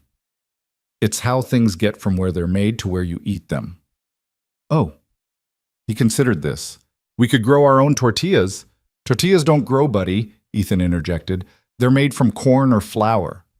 Then we could grow corn. Oliver beamed, problem solved. Daddy, can we grow corn? In our apartment? Probably not. What about on the balcony? We don't have a balcony. Oliver's face fell, but only for a moment. Miss Sloane, do you have a balcony? Sloane thought of her penthouse apartment with its wraparound terrace overlooking the city. I do, actually. Then we can grow corn there. Problem solved. Oliver pumped his fist in victory. Tacos forever. Ethan and Sloane exchanged a look over the boy's head, a look that held amusement and something deeper, a shared recognition that their lives were becoming more intertwined with every passing day. We'll discuss the corn situation later, Ethan said diplomatically. For now, eat your taco before it gets cold. Oliver complied with the enthusiasm of a child who had won a major victory, chattering between bites about corn farming and tortilla factories and his grand vision for a taco-based future. Sloane listened and laughed and felt something in her chest expand until it almost hurt. This, she thought, this is what I want my life to be. After dinner, Oliver presented his coloring skills with the new dinosaur book, while Ethan and Sloane cleaned up the kitchen in companionable silence. Their movements had become coordinated over the past months. He washed, she dried, neither of them needing to ask where things went anymore. How was your first day back? Ethan asked quietly, handing her a plate. Strange. Sloane considered the word. Like putting on clothes that don't fit anymore. Everything looked the same, but I felt different. Good different or bad different? I'm not sure yet. Both, maybe. She set the plate in the cabinet and turned to face him. I kept thinking about what I said yesterday. About stepping down. Having second thoughts? The opposite, actually. Sitting in that office, looking at the same view I've looked at for years, I felt like I was suffocating. Like I was playing a character in a show I didn't audition for. Ethan dried his hands and leaned against the counter. What did you do about it? Nothing yet. I smiled and nodded and answered emails and pretended everything was normal, but I started making a list. Sloane pulled out her phone and showed him a notes app filled with bullet points. People I need to talk to, succession planning, timeline options, board communication strategies. That's a very thorough list. I'm a very thorough person. She put the phone away. I'm not going to do anything rash. The company deserves better than that. But I wanted to start preparing for whatever comes next. Ethan reached out and pulled her close, wrapping his arms around her waist. Whatever you decide, I'm here. You know that, right? I know. She rested her head against his shoulder. That's what makes it possible to even consider this, knowing there's something on the other side. Something. Someone. She lifted her head to look at him. Two someones, actually. One of whom is currently explaining to a coloring book why purple is a superior dinosaur color. From the living room, Oliver's voice drifted in. Because purple is royal, and dinosaurs were like the kings of the whole world, so obviously they should be purple. Sloane smiled. His logic is impeccable. He gets it from me. Your logic is mediocre at best. Rude. But Ethan was smiling too. What do you want to do now? Oliver will need to go to bed in about an hour, but until then we have the whole evening. Can we just be here? Watch him color, drink some wine, not think about tomorrow? We can do that. And they did. They settled onto the couch, while Oliver sprawled on the floor with his coloring book, and Sloane discovered that the simple act of existing in a space with people she loved was more fulfilling than any board meeting or acquisition deal had ever been. When Oliver's eyes started drooping and his crayon movements became sluggish, Ethan carried him to bed, while Sloane lingered in the living room, looking at the evidence of a life well lived scattered around her. The superhero drawings on the walls, the tiny sneakers by the door, the stack of library books about dinosaurs and space, and 100 other things that fascinated a curious 5-year-old. This is what matters, she thought, not the corner office, or the stock options, or the Forbes profiles. This. Ethan returned, closing Oliver's door quietly behind him. He asked if Miss Sloane would still be here when he wakes up. What did you tell him? I told him I hoped so. Ethan sat down beside her on the couch. Will you? Sloane considered the question. She had a 7 a.m. meeting, a full schedule, responsibilities and expectations and all the things that had defined her life for 3 decades. Yes, she said, I will. Ethan's face softened. Yeah? I'll set an alarm, leave early, but yes. She took his hand. I'm tired of leaving, Ethan. I'm tired of treating this life like something I can only visit between obligations. I want to be here, really here. Then stay. She did. The weeks that followed were an exercise in integration, the slow, careful merging of 2 separate lives into something new. Sloane began keeping clothes at Ethan's apartment. First, a spare blouse, in case of emergencies. Then workout clothes, because his building had a gym she could use in the mornings. Then a whole drawer, and then a second drawer, until the question of whether she was staying over or living here became increasingly academic. Oliver adapted with the flexibility of childhood. Miss Sloane became just Sloane, and then, one afternoon when he was tired and forgot himself, he called her Mom. He froze immediately, his eyes going wide with horror. I didn't mean... I know you're not my... I'm sorry, Oliver. Sloane knelt down to his level, her heart pounding. It's okay. But you're not my mom. My mom is in San Francisco. You were helping me with my shoes, and you smelled nice, and I forgot. Oliver. She put her hands on his small shoulders, steadying him. You can call me whatever feels right. If Sloane feels right, that's perfect. If something else feels right someday, that's perfect too. There's no wrong answer here. But what if my real mom gets mad? The question broke something in Sloane's chest. This child, worrying about hurting feelings while his own heart was clearly confused and conflicted. Your mom loves you, Sloane said carefully, because regardless of her own feelings about Laura, this was true and Oliver needed to hear it. And she wants you to be happy. I want you to be happy. Your daddy wants you to be happy. All the grown-ups in your life want that. Even if I accidentally call someone the wrong name? Even then, especially then? Oliver considered this. Then, with the mercurial mood shifts of childhood, he brightened. Okay, can we have a snack now? Sloane laughed, tension dissolving. What kind of snack? Dinosaur crackers. Obviously. She told Ethan about it later, when Oliver was in bed and they were sharing a bottle of wine in the kitchen. He called me Mom, she said, and then panicked like he'd committed a crime. Ethan's expression was careful. How did you feel about it? Terrified. Overwhelmed. She paused. Happy. Is that strange? No. He reached across the table and took her hand. It's not strange at all. I told him he could call me whatever felt right. I hoped that was okay. I didn't want to overstep, but I also didn't want him to feel like he'd done something wrong. You handled it perfectly. Ethan squeezed her fingers. He's been talking about you differently lately, not like a guest anymore, like someone who belongs here. Do I? Belong here? I think you know the answer to that. She did. She was just still getting used to believing it. The board meeting where everything changed happened 6 weeks after Sloane returned from her vacation. She had been preparing for months, laying groundwork, having private conversations with key stakeholders.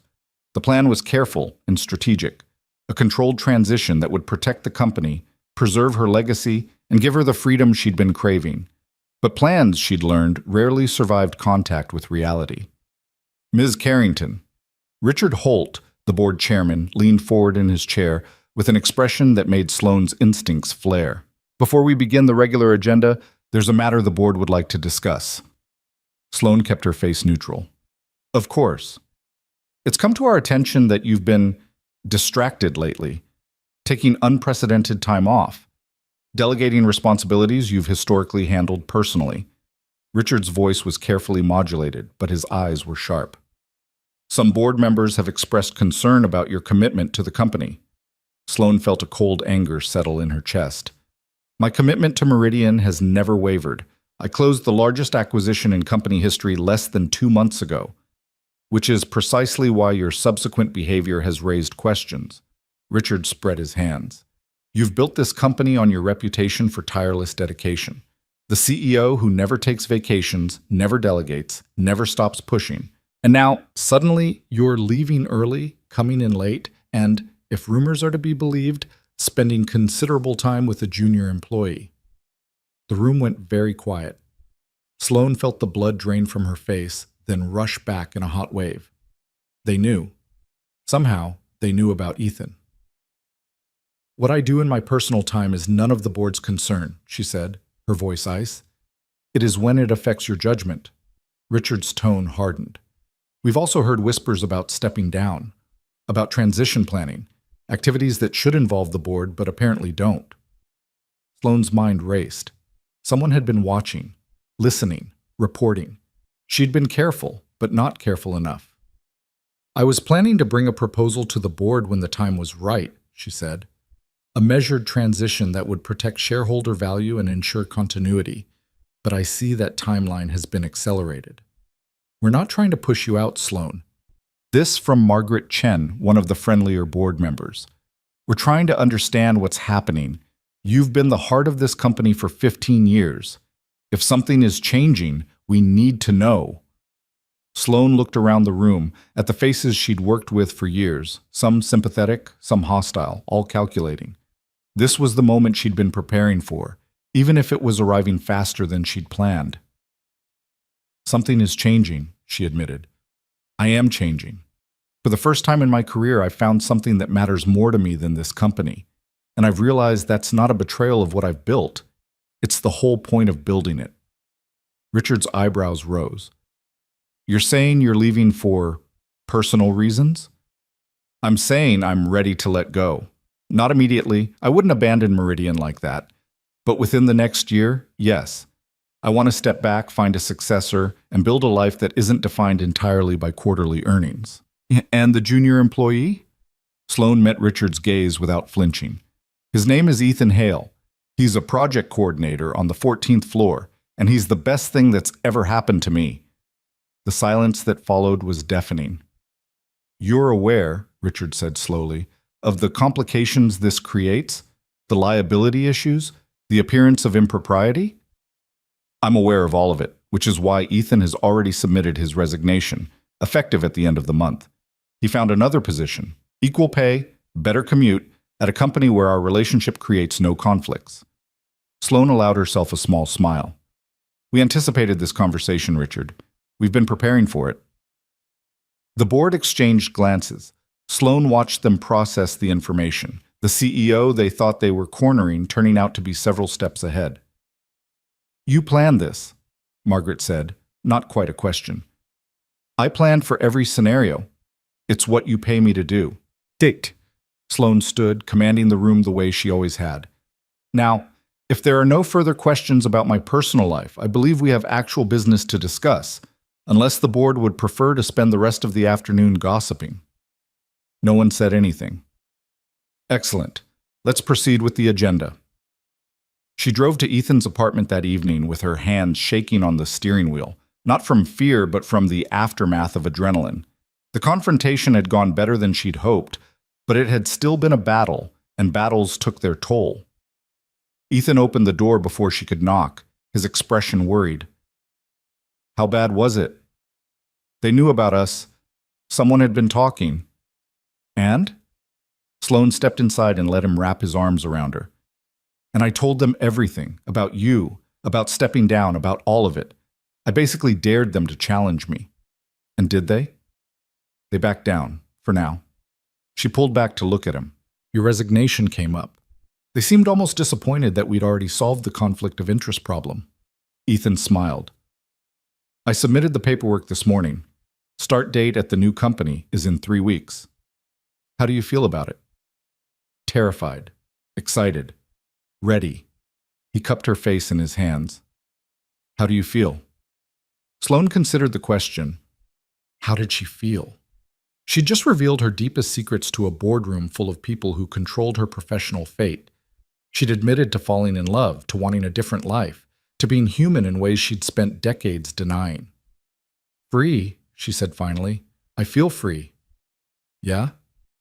"For the first time in my life, I have nothing to hide. They know about you. They know about my plans. They know that I'm not the machine they thought I was." She laughed, surprising herself.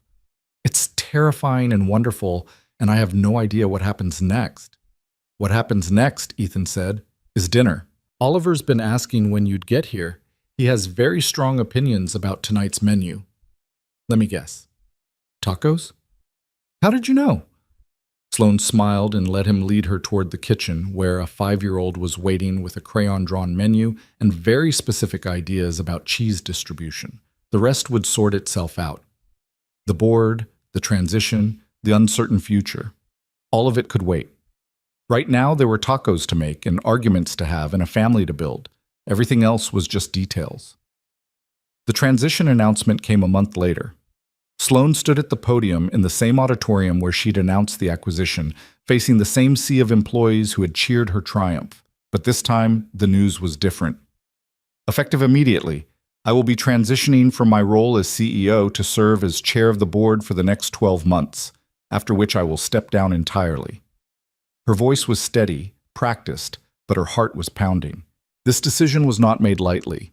Meridian Technologies has been my life for 15 years, and leaving it is one of the hardest things I've ever done. She paused, letting the murmurs settle. "But I've learned something important recently. I've learned that success means nothing if you don't have someone to share it with. I've learned that the view from the top is lonely, and that all the achievements in the world can't fill the space where connection should be." Her eyes found Ethan in the crowd, no longer hiding in the back, but standing near the middle, watching her with an expression of quiet pride. "I've learned that it's never too late to choose a different path." After the announcement, there were handshakes and questions, and the inevitable chaos of major news. Sloane navigated it with the skill of decades, but her mind was elsewhere, on the man waiting in the crowd, on the child who would be picked up from daycare in 2 hours, on the life that was finally becoming possible. She found Ethan in the hallway after the crowd had thinned. "You did it," he said. "I did it. How does it feel?" Sloane took a breath, really considering the question. The weight she'd been carrying for months, years maybe, had lifted. In its place was something lighter, brighter, full of possibility.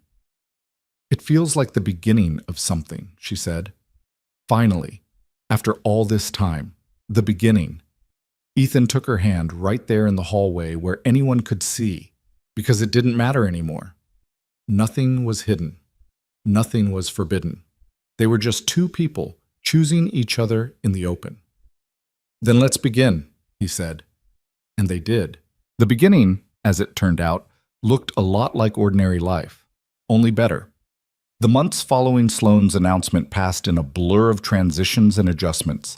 She hired a search firm to find her replacement, conducted interviews with executives from 3 continents, and slowly transferred her responsibilities to a COO she had personally groomed for greater things. The board watched with a mixture of respect and bewilderment as the woman they'd thought would die at her desk methodically dismantled her own empire. Meanwhile, Ethan started his new job at a mid-sized tech company downtown, where no one knew or cared that his girlfriend used to run Meridian Technologies. The commute was shorter, the work was interesting enough, and for the first time in years, he left the office at 5 o'clock without guilt. Oliver started first grade. That particular transition proved more dramatic than either of the adult ones.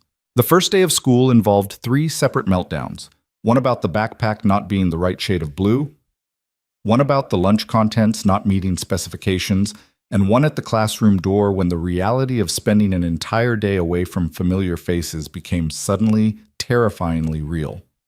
Sloane was the one who talked him down. "Hey," she said, kneeling in front of him in the school hallway while other parents streamed past with their own anxious children. "Look at me. Oliver, look at me."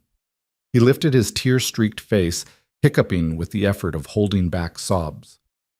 "Do you remember what you told me about the slide? At the park?" Oliver sniffled. "What slide?" "The big one." The one you made me go down even though I was scared. You weren't scared. You're a grown-up. I was terrified, Sloane said honestly. I hadn't been down a slide in 30 years. I didn't know if I remembered how. But you went first and showed me it was okay. And then I tried it, and it turned out to be fun. Oliver's breathing was slowing. It was really fun. You went down 4 times. I did, because sometimes the scary things turn out to be the best things. She smoothed his hair back from his forehead. First grade is like that slide. It looks big and scary from here, but once you try it, I think you're going to love it. What if the other kids are mean? Then you tell the teacher, and you tell us, and we figure it out together. That's what families do. What if I miss Daddy? You'll see him at the end of the day, just like always. What if I miss you? Sloane's throat tightened. I'll be right here when school ends. I promise. Oliver studied her face with that disconcerting intensity children sometimes had, like he was looking past her words to something deeper. You promise you'll stay? He asked. Not like my real mom? The question hit Sloane like a physical blow. She'd known, on some level, that Oliver carried this wound, but hearing it spoken so plainly, seeing the fear in his eyes, the fear that everyone he loved might leave, nearly broke her. I promise, she said, and meant it with every fiber of her being. I'm not going anywhere, Oliver. Not ever. You're stuck with me. A small smile flickered across his face. Even when I'm annoying? Especially then. Even when I argue about ice cream? The ice cream debates are my favorite part. He laughed, watery but real, and threw his arms around her neck. Sloane held him tight, breathing in the little boy smell of him, the shampoo and playground dust, and something uniquely Oliver. Okay, he said finally, pulling back. I can do the slide. I know you can. He squared his shoulders with exaggerated bravery, gave her one last look, and marched into the classroom like a tiny soldier heading into battle. The teacher, a kind-faced woman named Mrs. Patterson, caught Sloane's eye and nodded reassuringly. When Sloane stood and turned around, she found Ethan watching from a few feet away, his expression unreadable. How long have you been standing there? She asked. Long enough. His voice was rough. I just told him about the slide. You told him you're not leaving. You promised him. Ethan stepped closer, close enough that she could see the emotion swimming in his eyes. Do you know how long I've been waiting for someone to say that to him? To make him believe it? Ethan, his whole life, Sloane. His whole life he's been afraid that people leave, that love comes with an expiration date, and you promised him forever like it was nothing. It wasn't nothing. Sloane took his hands. It was the easiest promise I've ever made. They stood there in the school hallway, surrounded by the chaos of first-day drop-offs, holding on to each other like anchors in a storm. It wasn't the time or place for grand romantic gestures, but the moment felt significant anyway, a quiet acknowledgement that they had become something permanent.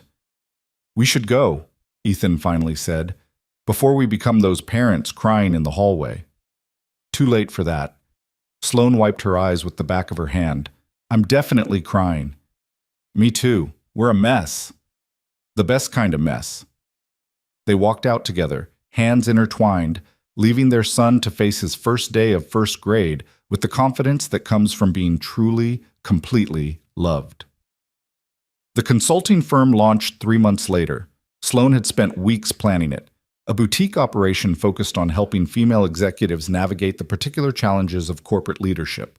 Not the technical stuff, which any business school could teach, but the harder things. How to be taken seriously without being labeled aggressive. How to maintain boundaries without being called cold. How to succeed without sacrificing everything that made life worth living. You're essentially teaching women how to do what you did, Ethan observed, looking over her business plan one evening. Except without the divorce and the breakdown and the showing up at strangers' doors at 5 a.m. That's the goal, what? Sloane smiled. Learn from my mistakes so they don't have to make them. You think there's a market for that? I think there's an ocean of women drowning in corporate America who would give anything for someone to throw them a rope. She leaned against his shoulder. I wish I'd had someone like that when I was climbing. Someone who could have told me that success doesn't require sacrificing everything else. Would you have listened? Sloane considered the question. Probably not. I was too hungry, too desperate to prove myself. But maybe if someone had planted the seed, it would have grown eventually, instead of having to learn it all from scratch at 38. The firm opened its doors in January, operating out of a small office downtown that Sloan had chosen specifically because it didn't look corporate. Warm lighting, comfortable furniture, plants on every surface. A space where women could feel like people instead of professionals. Her first client was a 32-year-old VP at a tech startup who was burning out so badly she'd started having panic attacks in her car before meetings. By the end of their first session, the woman was crying in Sloan's office, finally admitting that she hated her job, her boyfriend was about to leave her, and she couldn't remember the last time she'd felt happy. "What would make you happy?" Sloan asked. The woman stared at her. "No one's ever asked me that before. I'm asking now. I don't know. That's the terrifying part. I've spent so long chasing what I thought I should want that I forgot to figure out what I actually want." Sloan smiled. "Then that's where we start." Word spread. Within 6 months, the firm had a waiting list. Within a year, Sloan was hiring other consultants, women who had walked similar paths and emerged with wisdom to share. She was working harder than she'd planned, building something new with the same intensity she'd brought to Meridian, but it felt different this time. Meaningful in a way that quarterly earnings had never been. And every evening, no matter how full her calendar, she came home. Home had changed too. They'd moved into a larger apartment, a 3-bedroom in a building with a doorman and a rooftop garden that Oliver had claimed as his personal dinosaur observation deck. Sloan had wanted to buy a house, something with a yard and room to grow, but Ethan had hesitated. "I don't want you to feel like you're funding our life," he'd explained during one of their late-night conversations about the future. "I know you have more money than I'll ever have. That doesn't bother me, but I need to contribute. I need to feel like we're building this together." "We are building it together." "Then let's find something we can both afford. Something that's ours, not just yours." They'd compromised on the apartment, upscale enough that Sloan didn't feel like she was slumming, modest enough that Ethan could pay his share without financial strain. It wasn't perfect, but it was theirs, and that made it better than perfect. Oliver's room had evolved from its previous superhero theme to a more sophisticated dinosaur and space motif, with glow-in-the-dark stars on the ceiling and a bookshelf overflowing with everything from picture books to elementary science texts. He was reading now, really reading, devouring stories about adventure and discovery with the same intensity he'd once reserved for coloring books. "He's growing up so fast," Sloan said one evening, watching him curl up on the couch with a chapter book about time-traveling dinosaurs. "Wasn't he just starting kindergarten?" "That was 2 years ago," Ethan reminded her. "Exactly, 5 minutes ago." "Time is weird when you're happy. It speeds up." Sloan leaned into him, feeling the truth of that statement in her bones. The past 2 years had flown by, a blur of school plays and business launches and quiet evenings and chaotic mornings. She'd missed so much of life before, too focused on climbing to notice the view. Now she noticed everything. The proposal came on a Tuesday. Not because Tuesday was special, but because Ethan had been carrying the ring around for 2 weeks waiting for the perfect moment, and he'd finally realized there was no perfect moment, just life, ordinary and extraordinary, at once. They were in the kitchen, cleaning up after dinner. Oliver was doing homework at the table, muttering over math problems with the dramatic despair of a second grader facing long division. Rain was streaking down the windows, and someone in the apartment above them was playing jazz badly. "Marry me," Ethan said. He didn't plan it, didn't get down on one knee or deliver a speech, just stood there with a dish towel in one hand and his heart in his throat, watching the woman he loved dry a plate he'd eaten dinner off of 1,000 times. Sloan froze. "What?" "Marry me." He set down the towel and reached into his pocket, pulling out a simple ring, white gold with a small diamond, nothing like the massive rocks her social circle would have expected. "I know it's not fancy. I know you could buy yourself something 10 times this size. But I wanted to give you something that meant something, something that was about us, not about money." Sloan stared at the ring, then at him, then at Oliver, who had stopped pretending to do math and was watching with wide eyes. "I don't have a speech," Ethan continued, his voice slightly unsteady. "I had one, but I forgot it the moment the words came out. All I know is that you walked into my life at 5 in the morning with mascara on your face and shaking hands, and you've been the best thing in it ever since. You love my son like he's your own. You challenge me and support me and make me laugh. You make burned toast and terrible coffee, and somehow that's perfect because you're the one making them. Daddy, Oliver whispered loudly, you're supposed to kneel. I'm getting to that. Ethan dropped to one knee, feeling faintly ridiculous and completely certain at the same time. Sloane Carrington, I don't have much to offer you. No corner office, no stock options, no corner penthouse. But I can promise you boring Tuesdays and hard mornings and a family that will never ever let you feel alone again. Will you marry me? The kitchen was silent except for the rain and the bad jazz and Oliver's held breath. Sloane set down the plate she'd been drying. Her hands were trembling, the same trembling he'd seen that first night when she'd stood in his doorway broken and desperate, and somehow still the strongest person he'd ever met. Yes, she said. Really? Yes, Ethan, 1,000 times yes. Oliver exploded from his chair with a whoop, throwing himself at both of them and nearly knocking Ethan off his knee. They ended up in a pile on the kitchen floor, laughing and crying and holding on to each other while the ring sat forgotten on the counter and the dinner dishes dried themselves, and the world outside continued spinning without any idea that something miraculous had just happened in apartment 3B. Can I tell everyone? Oliver demanded. Can I tell Marcus? Can I tell Mrs. Patterson? Can we have a party? You can tell everyone, Sloane promised, her voice thick with emotion. And yes, we can have a party. With tacos? With tacos. And cake? Definitely cake. And dinosaur decorations? Ethan laughed. Let's not get carried away. Dinosaur decorations are essential, Daddy. Everyone knows that. They stayed on the kitchen floor longer than was probably reasonable. 3 people tangled together in a knot of joy and relief and love so big it seemed impossible that the apartment could contain it. Eventually, Oliver declared the floor uncomfortable and demanded celebratory ice cream, and they climbed to their feet to resume the business of ordinary life. But something had shifted. Something had settled into place, like the final piece of a puzzle clicking home. They were a family now, officially, permanently, and neither of them could stop smiling. The wedding was small. Sloane had attended enough society weddings to know she didn't want one. The elaborate productions, the guest lists full of people you barely knew, the focus on spectacle over substance. What she wanted was simple, the people she loved, in a place that mattered, making promises that meant something. They chose a Saturday in June, exactly 1 year after Sloane's transition announcement. The venue was the park where Oliver had first shown her the big slide. Rented for the afternoon, filled with wildflowers and fairy lights and folding chairs for the 42 people who genuinely mattered to them.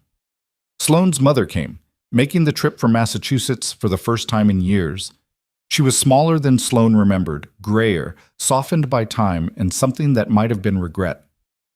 You look happy, her mother said, adjusting Sloane's simple white dress in the makeshift dressing room they'd set up in the park's community building. Really happy. I don't think I've ever seen you like this. I am happy, Mom. That man, he's not what I expected for you. I know. Sloane met her mother's eyes in the mirror. He's better. Her mother was quiet for a moment. I wasn't a good mother to you, I know that. I was so scared of everything, so determined to control what I could, that I forgot to love you the way you deserved. Mom, let me finish, please.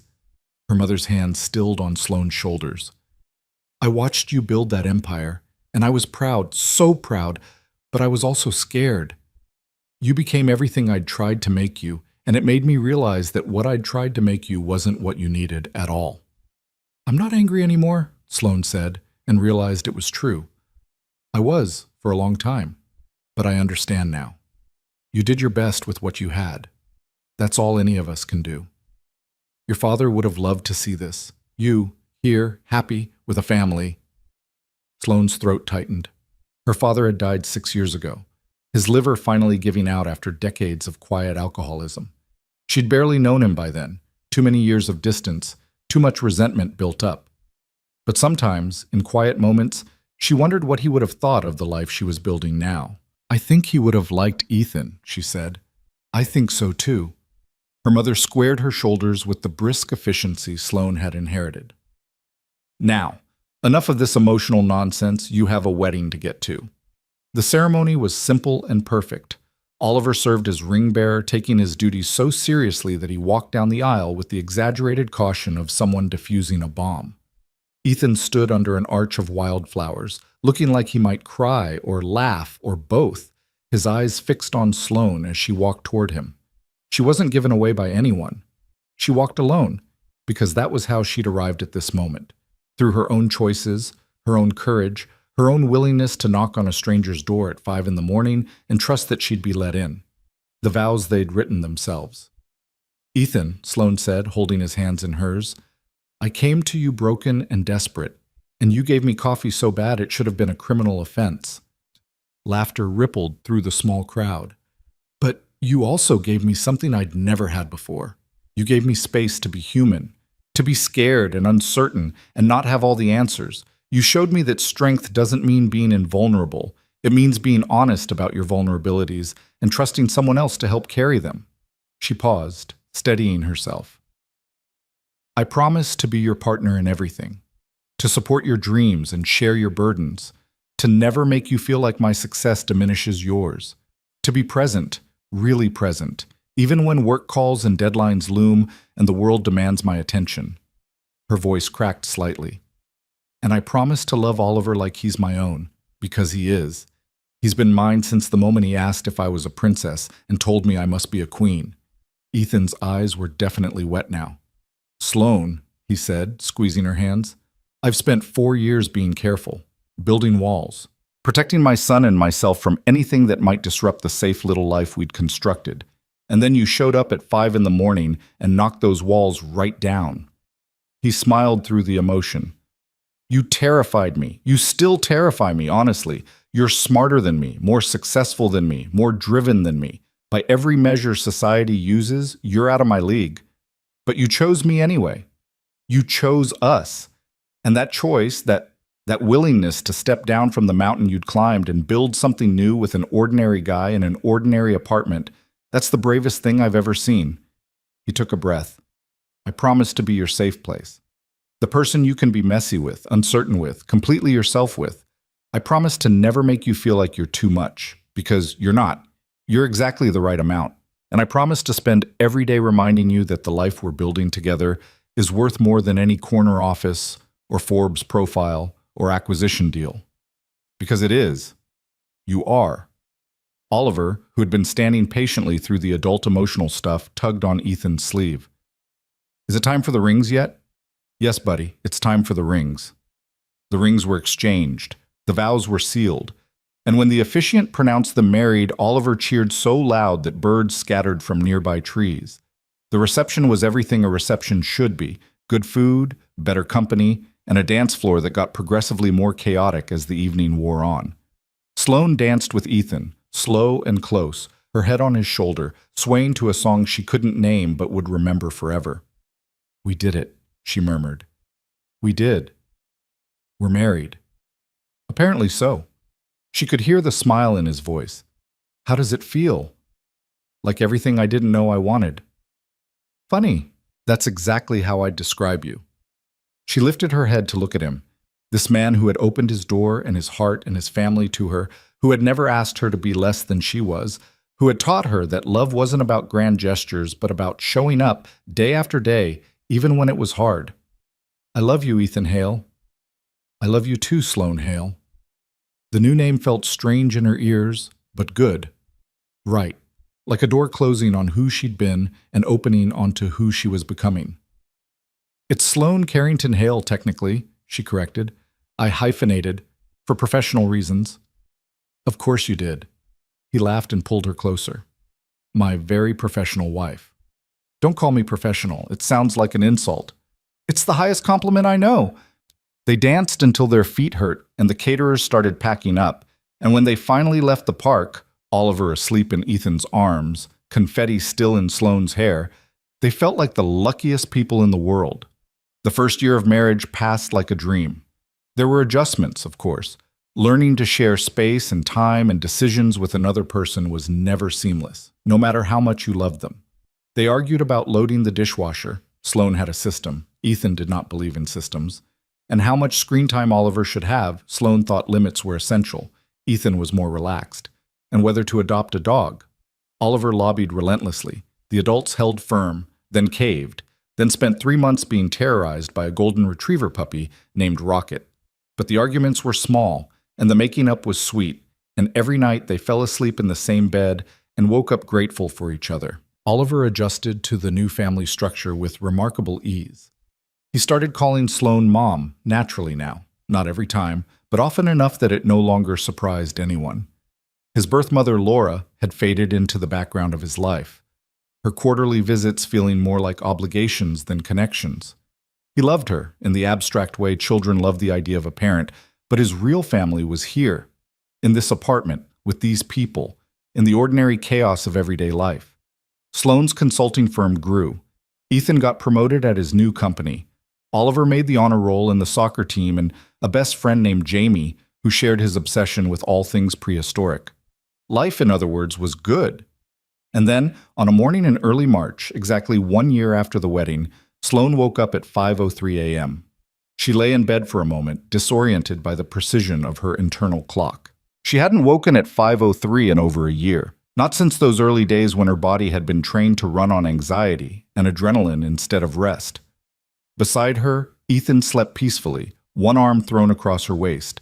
Down the hall, she could hear Rocket snoring in his dog bed outside Oliver's door, the loyal guardian who had appointed himself the boy's nighttime protector. 5:03.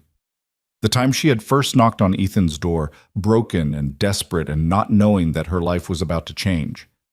Sloane slipped out of bed carefully, pulled on a robe, and padded to the kitchen. She started the coffee maker, a nice one now, with settings and options and the ability to produce something that didn't taste like burned rubber, and stood at the window, watching the city begin to wake. She thought about the woman she'd been that night.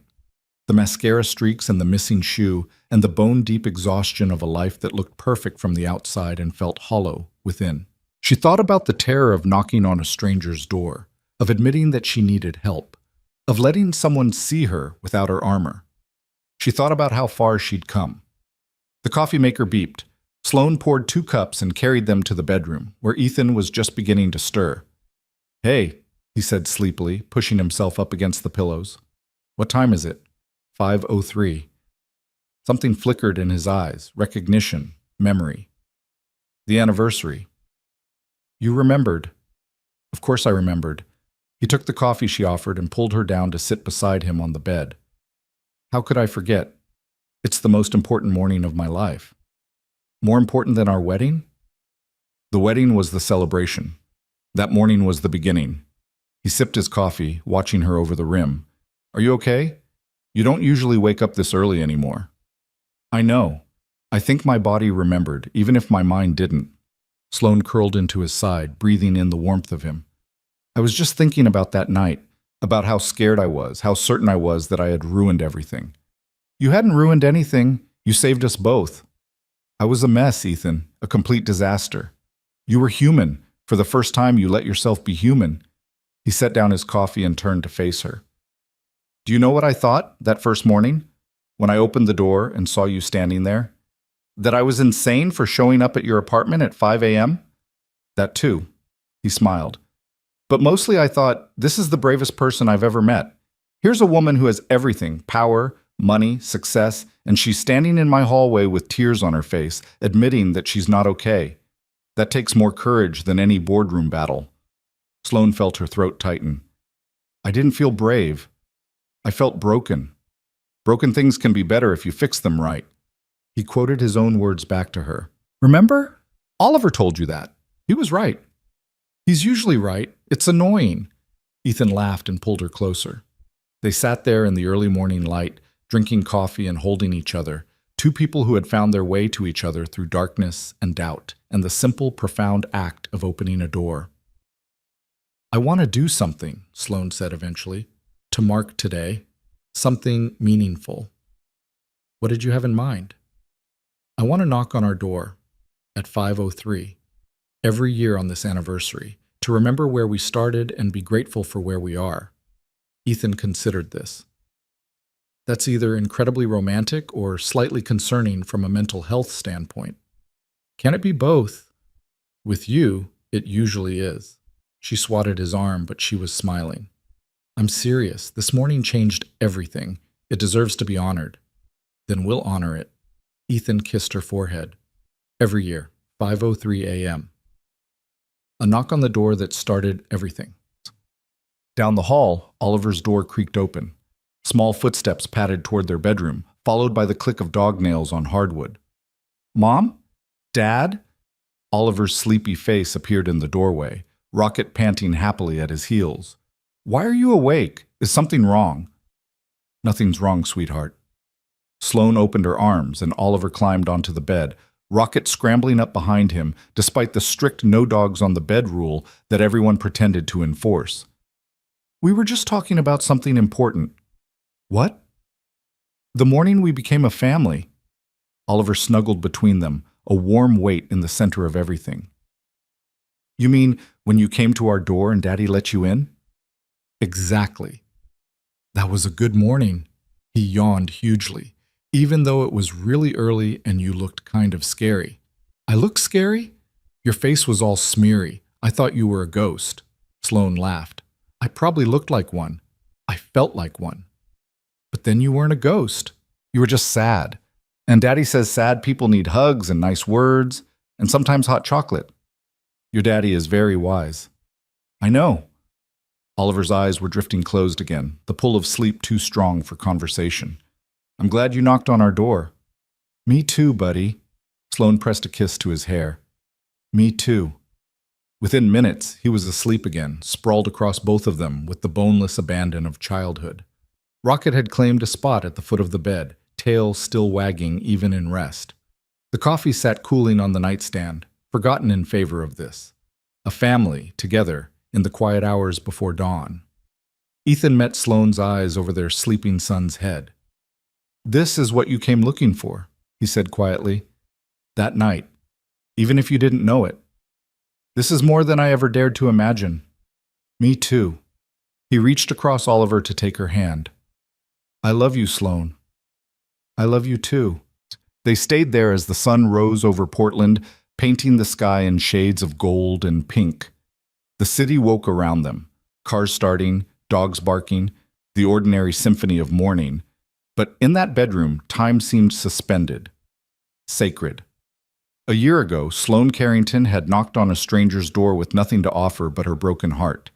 Today, Sloane Carrington Hale lay in a bed full of warmth and love and a sleeping child and a ridiculous dog, watching the dawn of another ordinary, extraordinary day. The knock hadn't turned her life upside down, she realized. It had finally made it whole. And every year at 5:03 a.m. she would remember.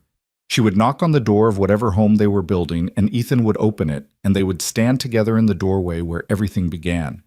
Because some moments deserve to be honored. Because some loves deserve to be remembered. Because sometimes the bravest thing you can do is admit you're not okay, and trust that someone will let you in. Sloane closed her eyes, feeling Ethan's hand in hers and Oliver's warmth between them and Rocket snoring at her feet, and knew, with a certainty she'd never felt about quarterly earnings or acquisition deals, that she was exactly where she was supposed to be. Home. Finally, irrevocably, completely home.